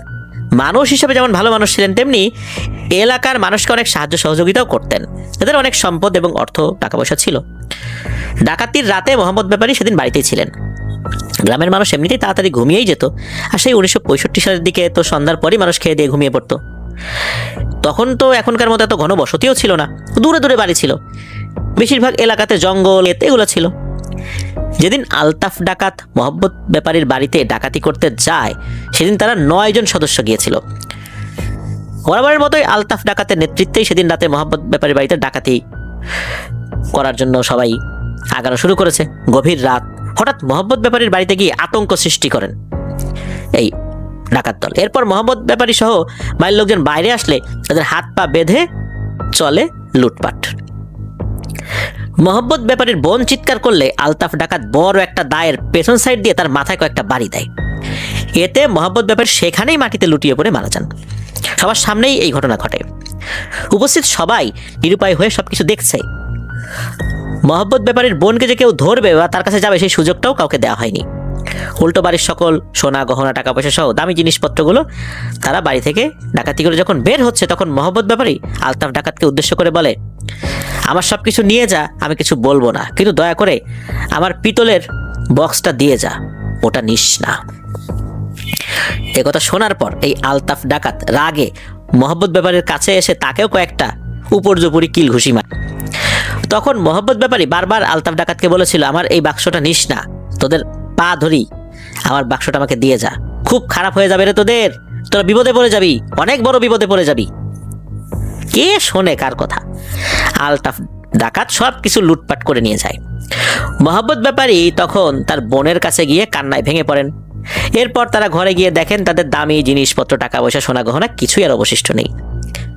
এতে মহব্বত ব্যাপারী তেমন কোনো কষ্ট না পেলেও তার কষ্টটা মূলত ছিল তার বোনকে হারানোর আর এই পিতলের বক্সটা ছাড়া হয়ে যাওয়া। এতে উনি অনেক ভেঙে পড়েন। মূলত বোন মৃত্যুর কারণে, বিশেষ করে তাকে তো মেরে ফেলা হয়েছে, খুন করেছে, এই কারণে উনি ভেঙে পড়েন। আর ওই বক্সটার কারণে উনি খুবই চিন্তিত ও বিচলিত হন। তিনি বুঝতে পারেন ডাকাতটা তার সবকিছু ভোগ করতে পারলেও এই বাক্সটা নিয়ে ভোগ করা তো দূরের কথা, জীবনের সবচেয়ে বড় বিপদ ডেকে নিয়ে এসেছে। এরপর কেটে যায় অনেকগুলো দিন। মহব্বত ব্যাপারীর জমি জমা ছিল, ফসল ফলিয়ে তিনি কিছুদিনের মধ্যেই তার যত ক্ষতি হয়েছিল তার সিংহভাগই ফেলেন আল্লাহর রহমতে। আলতাফ ব্যাপারী সবকিছু ভাগাভাগি করে দিলেও পিতলের ছোট যেই বাক্সটা নিজের কাছেই রাখেন। তিনি আসলে জিনিসটা নিয়ে এত মাথা ঘামাননি, এই ছোট পিতলের বাক্সতে কি আছে, এত টাকা পয়সা সম্পদ বাদ দিয়ে মহব্বত ব্যাপারী এই বাক্সটাই কেন চাইল রে বাপু। এভাবেই কাটে বেশ কিছুদিন। একদিন রাতে এই আলতাফ ডাকাত ঘুমিয়ে আছে তার ঘরে, আর গভীর রাতে একটা শব্দে তার ঘুম ভেঙে যায়। আলতাফ ডাকাত ঘুম থেকে উঠে গোঙানির শব্দ শুনতে পায়। মনে হচ্ছিল কোনো মানুষ যেন জোরে জোরে গোঙাচ্ছে। আলতাফ ডাকাত ঘরের ভেতরে ওই অন্ধকারের মধ্যে গোঙানির উৎস খুঁজতে থাকে। ঘরে তার স্ত্রী থাকলেও তিনি ঠিকই ঘুমিয়েছিলেন, তিনি কোনো শব্দ পাননি। আলতাফ ডাকাত খুঁজতে খুঁজতে বুঝতে পারে গোঙানির শব্দটা ওই ছোট পিতলের ওই বক্সটার ভেতর থেকেই আসছে। তিনি কিছুটা অবাক হন। তিনি যখন পিতলের বক্সটাতে হাত রাখেন তখন গোঙানির শব্দটা বন্ধ হয়ে যায়। তখন তিনি মনে করেন এটা হয়তো তার ভুল ধারণা, কিন্তু তিনি একদম পরিষ্কারভাবে শুনেছেন এবং উৎস ধরে খুঁজেও বের করেছেন যে এই বাক্সটা থেকেই এই গোঙানির আওয়াজটা আসছিল। তবুও তিনি মনের ভুল ভেবে বিছানায় শুয়ে পড়েন। আলতাফ ডাকাত ছিল মারাত্মক লেভেলের সাহসী এবং বিচক্ষণ একজন পাষাণ হৃদয়ের ডাকাত, যার মনে কোনো দয়া মায়া ছিল না। আবার রাগের কারণে সে যে হিতাহিত জ্ঞান শূন্য হয়ে পড়বে, এই ভুলটাও সে সচরাচর করত না। রাত বিরেতে ডাকাতি করা, গভীর রাতে চলাফেরা করা, এটা তো করতেই হবে, এই জন্য তার সাহসটা একটু বেশি ছিল। প্যারানর্মাল বিষয় যে ঘটে এইসব তার জানাই ছিল। ওই রাতে কিন্তু ওই গোঙানির শব্দের কারণে আর কোনো সমস্যা হয়নি, শব্দটা ওখানে থেমে গেল। পরদিন সকালে আলতাফ ডাকাত বাড়ি থেকে কোনো একটা কাজের উদ্দেশ্যে বের হয়। তিনি সন্ধ্যার পর বাড়িতে ফেরেন। বাড়িতে ফিরে তিনি তার স্ত্রীর মুখে যেটা শোনেন সেটা শুনে তো রীতিমতো অবাক হয়ে যান। তার স্ত্রী বলেন তিনি দুপুরবেলা যখন ঘরে বসেছিলেন তখন হঠাৎ ফোঁস ফোঁস শব্দ শুনতে পান ঘরের ভেতরে। তিনি মনে করলেন ঘরের ভেতর সাপ আসলো কিনা। তিনি চারপাশে তাকিয়ে ভালো করে দেখলেন সাপ কোথায়, কিন্তু না, আশেপাশে সাপের কোনো অস্তিত্ব নাই। তখনও কিন্তু ফোঁস ফোঁস আওয়াজ হচ্ছে। তিনি ঘরের ভেতরে খুঁজতে থাকেন আওয়াজটা কোথা থেকে আসছে। তিনি খুঁজতে খুঁজতে সেই পিতলের বক্সটার কাছে গেলে বুঝতে পারেন ফোঁস ফোঁস শব্দটা ওই বক্সের ভেতর থেকেই আসছে। এটা দেখে তিনি অনেকটাই ভয় পেয়ে যান। তিনি ভাবেন এইটুকু ছোট পিতলের বক্সের ভেতর থেকে এই আওয়াজ, এটা তো মোটেও স্বাভাবিক বিষয় হতে পারে না। তিনি যখন ওই বাক্স বা বক্স এটাতে হাত দেন তখন সাথে সাথে ওই ফুসফুস শব্দ বন্ধ হয়ে যায়। তিনি তার স্বামী আলতাফ ডাকাত বাড়িতে আসার জন্য অপেক্ষা করতে থাকেন যে কখন তার স্বামী আসবে। আলতাফ ডাকাত এসব শুনে চিন্তা করতে থাকেন গতকাল রাতে গোঙানির শব্দ, আজকে ফুসফুস আওয়াজ, আসলে হচ্ছেটা কি। ওই দিন তারা খেয়ে দিয়ে শুয়ে পড়ে। পরদিন সকালে আলতাফ ডাকাত মহব্বত ব্যাপারীদের বাড়ি থেকে ডাকাতি করা যে সকল সোনা গহনা ভাগে পেয়েছিলেন সেগুলো খুঁজতে গিয়ে দেখেন যে এগুলো কিছুই নেই। সারা ঘর তন্ন তন্ন করে খুঁজেও মহব্বত ব্যাপারীর বাড়ি থেকে ডাকাতি করে কোনো জিনিসই খুঁজে পান না। তখন তিনি তার স্ত্রীকে সন্দেহ করেন। তার স্ত্রীকে ডেকে এই মালামালের বিষয়ে জানতে চাইলে তার স্ত্রী বলে সবই তো ঘরেই ছিল, আমি তো কিছুই নেই। একথা শুনে রাগে আলতাফ ডাকাত তার স্ত্রীকে বেধড়ক মারধর করে আর বলে তুই যদি না আনিস তাহলে ঘর থেকে এগুলো নিজে নিজে বের হয়ে গেছে, এগুলোকে হাত পা গজাইছে। আলতাফ ডাকাতের বাড়ি থেকে কোনো জিনিস হারাবে, চুরি হবে, ডাকাতি হবে, এও কি সম্ভব? আলতাফ ডাকাত ওই দিন তার দলের বাকি যে সদস্যরা ছিল তাদেরকে ডাকেন নতুন কোনো অপারেশনের জন্য। আলোচনার সময় কথায় কথায় মহব্বত ব্যাপারীদের বাড়িতে ডাকাতি করা, সবাই বলেন ওই দিন ডাকাতির মালামাল তাদের ঘর থেকে নাকি উধাও হয়ে গেছে, কিভাবে হারিয়ে গেছে তাদের পরিবারের লোকজনও জানে না। তখন আলতাফ ডাকাত বুঝতে পারে এটা শুধু তার সাথে না, এটা সবার সাথেই হয়েছে। আলতাফ ডাকাত এবার বিষয়টা গুরুত্ব সহকারে নেন। তিনি কাউকে পিতলের ওই বক্সটার বিষয়টা জানান না। একদিন রাতে আলতাফ ডাকাত ঘুমিয়ে আছেন, হঠাৎ কেন জানি তার ঘুমটা ভেঙে যায়। ঘুম থেকে উঠে ঘরের চালের ছিদ্র দিয়ে আসা চাঁদের হালকা আলোতে দেখেন তার ঘরে থাকা সেই পিতলের বক্সটা একা একাই ঘরের ভেতর দিয়ে উড়ে বেড়াচ্ছে। আলতাফ ডাকাত মনের ভুল ভেবে ভালো করে তাকিয়ে দেখেন যে পিতলের বক্সটা ঘরের এক প্রান্ত থেকে অন্য প্রান্তে বেশ ভালোই ঘুরে বেড়াচ্ছে, উড়ে বেড়াচ্ছে। একটা ছোট পিতলের বক্স কিভাবে একা একা ঘরের ভেতর দিয়ে উড়ে বেড়াতে পারে? তিনি তার স্ত্রীকে ডেকে তোলেন। তার স্ত্রীও ওই সেম জিনিসটাই দেখেন। এটা দেখে দুজনই বেশ ঘাবড়ে যান। হঠাৎ ওই বক্সটি তাদের রাখা জায়গায় চলে যায়।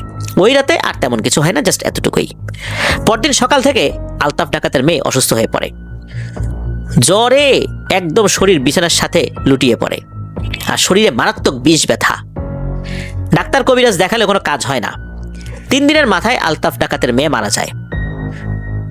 ওদিকে আলতাফ ডাকাতের বউ শারীরিকভাবে দিন দিন শুকিয়ে যেতে থাকে।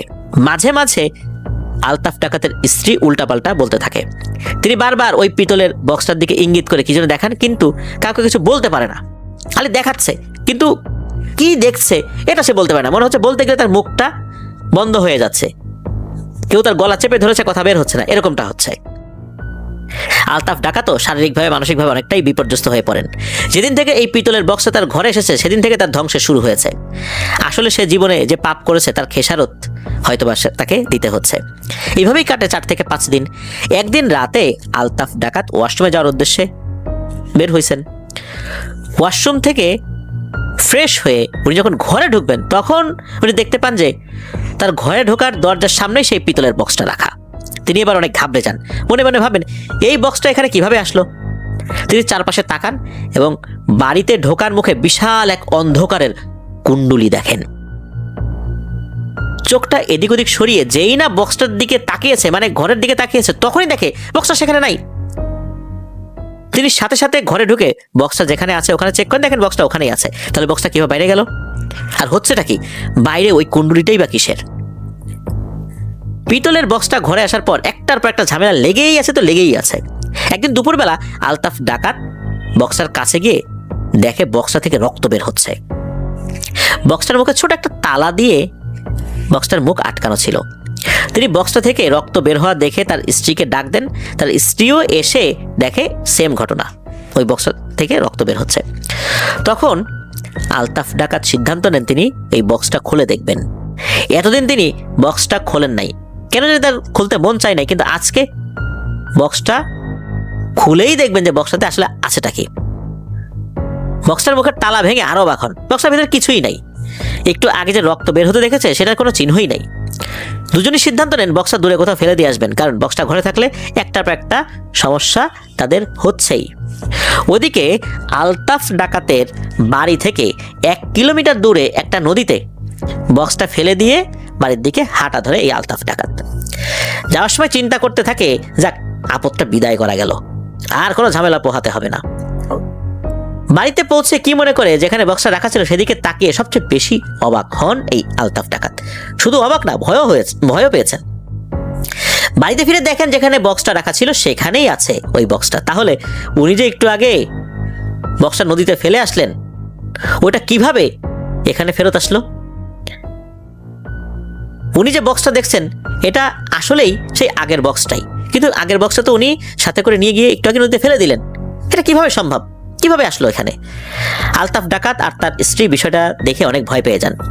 আলতাফ ডাকাত বুঝতে পারেন মহব্বত ব্যাপারী সেদিন কেন বারবার বক্সটা চাচ্ছিল। তিনি ভালো করেই বুঝতে পারেন তিনি সাথে করে বড় একটা বিপদ ডেকে এনেছেন। খুব চিন্তিত হয়ে পড়েন এই আলতাফ ডাকাত। মাঝে একবার সিদ্ধান্ত নেন বক্সটা মহব্বত ব্যাপারীর কাছে গিয়ে দিয়ে আসবেন। আবার চিন্তা করেন এতে করে নতুন একটা ঝামেলায় পড়তে হতে পারে, লোকে জানাজানি হলে সমস্যা। এসব ভেবে তিনি সিদ্ধান্ত বদলান। এদিকে তার স্ত্রী দিন দিন আরো অসুস্থ হতে থাকে। একদিন রাতে তার স্ত্রীর শরীরে অনেক ব্যথা ওঠে। একটা সময় কিছুটা কমে। আলতাফ ডাকাত তখন একটু ঘুমিয়ে পড়ে, আর ঘুম থেকে উঠে দেখে তার স্ত্রী বেঁচে নেই। চোখগুলো বড় বড় করে উপরের দিকে তাকিয়ে আছে, আর তার জিহ্বাটাও বের করা। দেখে মনে হচ্ছে ভয়ানক কিছু দেখে ভয়ে সে মারা গেছে। আলতাফ ডাকাত তার স্ত্রীর মৃত্যুতে অনেকটাই ভেঙে পড়েন। কিছুদিন আগেই তার বড় মেয়ে মারা গেছে। তার আরেকটা ছোট ছেলে আছে, আরেকটা ছোট মেয়ে আছে। এদেরকে কে দেখবে এখন? তার পরিবারের সদস্যরা এভাবে চলে যাচ্ছে, এটা সে মানতে পারছে না। এভাবে কেটে যায় আরো কয়েকটা দিন। আলতাফ ডাকাত নিজেও শারীরিকভাবে অসুস্থ হতে থাকে। ওদিকে পারিবারিক টেনশন, মানসিক টেনশন, আবার এই সমস্ত কারণে ডাকাতিও করতে যেতে পারতেছেন না। ডাকাতি এক পর্যায়ে ছেড়ে দিয়ে নিজের এতদিনের কৃতকর্মের জন্য অনুশোচনা করতে থাকেন। তিনি বুঝতে পারেন এগুলো তারই কৃতকর্মের ফল। কত মানুষকে বিনা কারণে হত্যা করেছেন, কত মানুষকে নিঃস্ব করেছেন, তার কোনো হিসাবই নাই। নিয়তি যেন ঘুরে ফিরে সবার কাছেই চলে আসে। একদিন রাতে আলতাফ ডাকাত ঘুমিয়ে আছে। হঠাৎ ঘুমের মধ্যে মনে হচ্ছে তার দম বন্ধ হয়ে যাচ্ছে। হঠাৎ তার ঘুম ভেঙেও যায়। ঘুম থেকে উঠে দেখে তার মুখের উপর একটা লম্বা হাত চাপা দিয়ে আছে। তিনি ধর্মর করে উঠে বসলে হাতটা তার মুখটা ছেড়ে দিয়ে বক্সটা যেদিকে রাখা ওইদিকে গিয়ে মিলিয়ে যায়। অন্ধকারে হালকা আলো যতটুকু ঘরে ছিল তাতে উনি যতটুকু দেখতে পেরেছেন সেটা দেখে এমনটাই মনে হয়েছে। সেদিন মনে মনে উনি বেশি ভয় পেয়ে যান। তিনিও বুঝতে পারেন, তাকেও মনে হয় এই অশুভ জিনিসটা ছাড়বে না। কিন্তু তিনি বুঝতে পারছেন যে আসলে তিনি করবেনটা কি করলে এই বিপদ থেকে রক্ষা পাবেন। এভাবে কেটে যায় আরো 3-4 দিন। একদিন সকালে ঘুম থেকে উঠে এই আলতাফ ডাকাত দেখে যে তার ছোট ছেলে আর মেয়ে মৃত অবস্থায় বিছানার উপর পড়ে আছে। তাদের অবস্থাও তাদের মায়ের মতো, বড় বড় চোখ করে উপরের দিকে তাকিয়ে আছে আর জিহবা বের হয়ে আছে। এই অবস্থা দেখে আলতাফ ডাকাত কান্নায় ভেঙে পড়েন। তার কান্না শুনে আশেপাশের মানুষ চলে আসে, এসে দেখে যে আলতাফ ডাকাতের সন্তান 2জন এভাবে মরে পড়ে আছে। এরপর আলতাফ ডাকাতকে সবাই সান্ত্বনা দেয়, কিন্তু সান্ত্বনা দিয়ে কি আর কষ্ট দূর হয়? 3টা সন্তান, তার স্ত্রী এইভাবে অস্বাভাবিকভাবে মারা গেল। এটা কোনো মানুষ কি মেনে নিতে পারে? আলতাফ ডাকাত যতই কঠিন হৃদয়ের মানুষ হন, তিনি কঠিন হৃদয় বাইরের মানুষদের বেলায়, কিন্তু তার সন্তানদের সাথে তো উনি আর ওরকম কঠোরতা দেখান নাই। তার ভেতরেও যে পিতৃসুলভ মনোভাবটা রয়েছে এটা খুব ভালোভাবেই প্রকাশিত হয়। আলতাফ ডাকাতকে দেখার জন্য আর কেউ রইল না। আলতাফ ডাকাত ধরে নিয়েছিলেন এবার তার পালা। তিনি ওই পিতলের বক্সের উপর অনেক রেগে যান। রাগে ক্ষোভে তিনি চিন্তা করেন ওটা আগুনে পুড়িয়ে ফেলবেন। যখনই আগুনে পোড়ানোর জন্য ওটা আনতে যান তখন দেখেন ওই বক্সটা নাই। তিনি সারা ঘর পুরো তন্ন তন্ন করে খুঁজেও ওই পিতলের বক্সটা পেলেন না। তিনি বুঝতে পারেন এটা তার পরিবারকে শেষ করে দিয়ে এখন মনে হয় চলে গেছে। ওটা কোনো সাধারণ বক্স না। উনি বুঝতেই পারেন নাই যে এই জিনিসটা তার পরিবারকে শেষ করে একদম নিঃস্ব বানিয়ে দেবে। ওই দিন রাতে আলতাফ ডাকাত স্বপ্নে দেখেন সেই পিতলের বক্সটা তার সামনে এসেছে। ওই বক্সের ভেতর থেকে একটা নারী কণ্ঠ ভেসে আসছে। কেউ তাকে বলছে, কেমন লাগে আলতাফ? আমার যেখানে থাকার কথা তুই সেখান থেকে আমাকে জোর করে অন্য জায়গায় নিয়ে আসছিস, আমাকে কষ্ট দিয়েছিস, ফল পেয়েছিস, তোর পরিবার তো শেষ। আমি 200 বছর ধরে এই বক্সের ভেতরে আছি। এই বক্স মানুষের হাত বদলে যেখানে যাবে তার মঙ্গল হবে, কিন্তু তুই জোর করে এটাকে ছিনিয়ে নিয়ে এসেছিস, তাই তোর পরিণতি এমন হয়েছে। এই বক্স যদি কেউ জোর করে নিয়ে যায় তাহলে এই বক্সের গুণাগুণ উল্টো কাজ করে। এই বক্স হাত বদলে যার কাছে যায় তার জন্য সেটা ভালো হয়, কিন্তু এটা তো হাত বদলে যায় নাই, এটা ডাকাতি করে নিয়ে আসা হয়েছে। ডাকাতির মাধ্যমে হাত বদল হয়েছে, কিন্তু এটাকে হাত বদল বলে না। তোর কারণে এই বক্সের অনেক ক্ষয়ক্ষতি হয়ে গেছে। তোর হাতে বহু নিরপরাধ মানুষের রক্ত লেগে আছে। এটা একসময় কোনো এক সিদ্ধ সাধুর জাদুর বক্স ছিল। এই বক্সের মাধ্যমে জিন এবং মানুষ 2 শ্রেণীকেই জাদুর কাজে ব্যবহার করা হতো এবং জাদু করাও হতো। একটা সময় এই পিতলের বক্স কালের বিবর্তনে কোনো এক কামেল হুজুরের কাছে গিয়ে পড়ে। তিনি তখন এটার ভেতরে আমাকে রেখে ভালো কাজের ওসিয়ত করেন, বলেন যে তুমি সবসময় ভালো কাজ করবা, এটা তো সবসময় খারাপ কাজে ব্যবহার করা হয়েছে। এরপর থেকেই এই বক্সটা যার হাতেই গেছে আমি চেষ্টা করছি তার ভালো করার জন্য, এই কারণে আল্লাহর ইচ্ছায় তার মঙ্গল হয়েছে। ওই কামেল হুজুর বলেছিলেন এই পিতলের বক্স যদি কেউ জোর করে নিয়ে যায় এবং নিজের কাছে রাখে তাহলে এর গুণাগুণ অন্যরকম হয়ে যাবে, আর হয়েছেও সেটাই। একটা সময় এই জাদুর বক্স থেকে অনেক ক্ষতিও করা হয়েছে। এরপর এটা মানুষের উপকারেই লাগতো। উপকারে লাগার জন্য সেই সিদ্ধ সাধুর দোয়া কাজ করেছিল, কিন্তু তোর কারণে এই জিনিসটা উল্টো হয়ে গেছে। তুই মোহাব্বত ব্যাপারীর বোনকে নির্মমভাবে হত্যা করেছিস, এই বক্স নিয়ে আসছিস, আর এটা করে তুই তোর নিজেরই একদম শেষ ডেকে নিয়ে এসেছিস। এখন তুই প্রস্তুত থাক, তোরও বেশি সময় নাই, তবে তোর পরিণতি হবে সবচেয়ে খারাপ। এরপর হঠাৎ করেই আলতাফ ডাকাতের ঘুম ভেঙে যায়। অনেক সময় ধরে স্বপ্নটা দেখেছে, ঘুম থেকে উঠে দেখে যে সে ঘেমে একাকার হয়ে আছে, একদম গোসল হয়ে গেছে আর কি। স্বপ্নে এসব দেখে আলতাফ ডাকাত নিজের কাজের জন্য অনুশোচনা করে। সারা জীবন যত পাপ করছে সব পাপের কথা তার মনে পড়তে থাকে, আর তিনি কান্নায়ও একদম ভেঙে পড়তে থাকেন আর কি।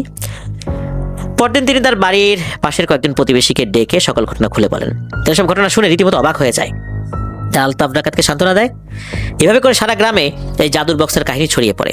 পরদিন সকালে একজন প্রতিবেশী এসে আলতাফ ডাকাতকে ডাকে, কিন্তু ঘরের দরজা ভেতর থেকে আটকানো পাওয়া যায়। অনেক বেলা হয়েছে দেখে তাকে ডাকাডাকি করছেন একজন প্রতিবেশী, যেহেতু তাকে দেখাশোনা করার কেউ নাই, একজন একটু খাবার নিয়ে আসছিলেন।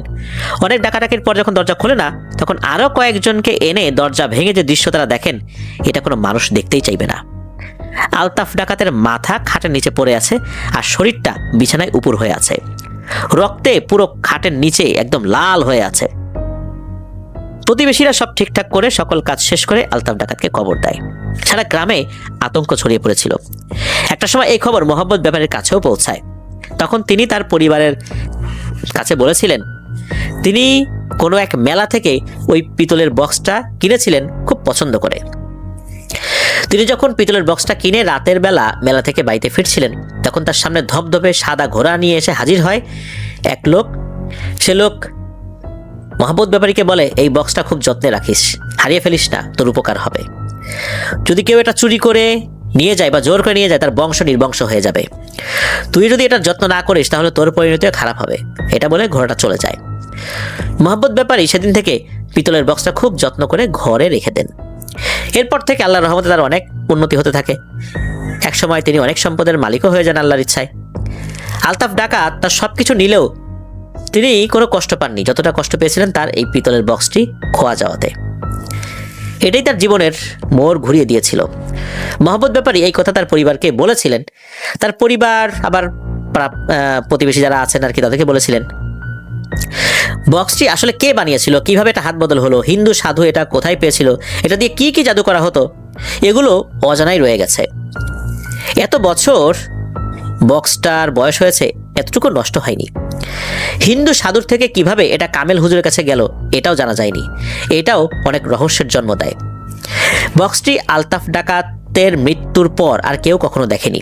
এটাকে হারিয়ে গেছে নাকি কেউ পেয়েছে নাকি কোথাও চলে গেছে, এটা সবারই অজানা।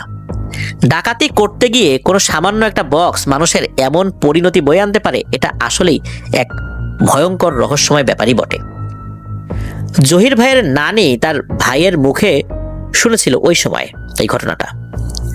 ওই সময় আশেপাশের সকল এলাকাতে এই ঘটনাটি ছড়িয়ে পড়েছিল। কেউ কেউ পিতলের বক্সটাকে কোনো পিশাচের জাদুর বক্স মনে করেছিল, আবার কেউ কেউ বক্সটাকে আধ্যাত্মিক কোনো জাদুর বক্স মনে করেছিল, যেটা কোনো মানুষের তৈরি নয়। এক একজনের এক এক রকম মত।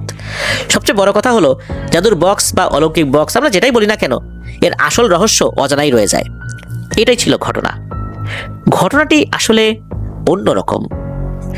নিঃসন্দেহে বিষয়টা অনেক ভাবায় আমাদেরকে। আসলে এটা এমন একটা জিনিস যা রহস্যের জালেই একদম আচ্ছাদিত হয়ে আছে। জানি না এই রহস্য আর কখনো উদ্ঘাটিত হবে কিনা। এই রহস্য আসলে কি আমরা তো জানি না।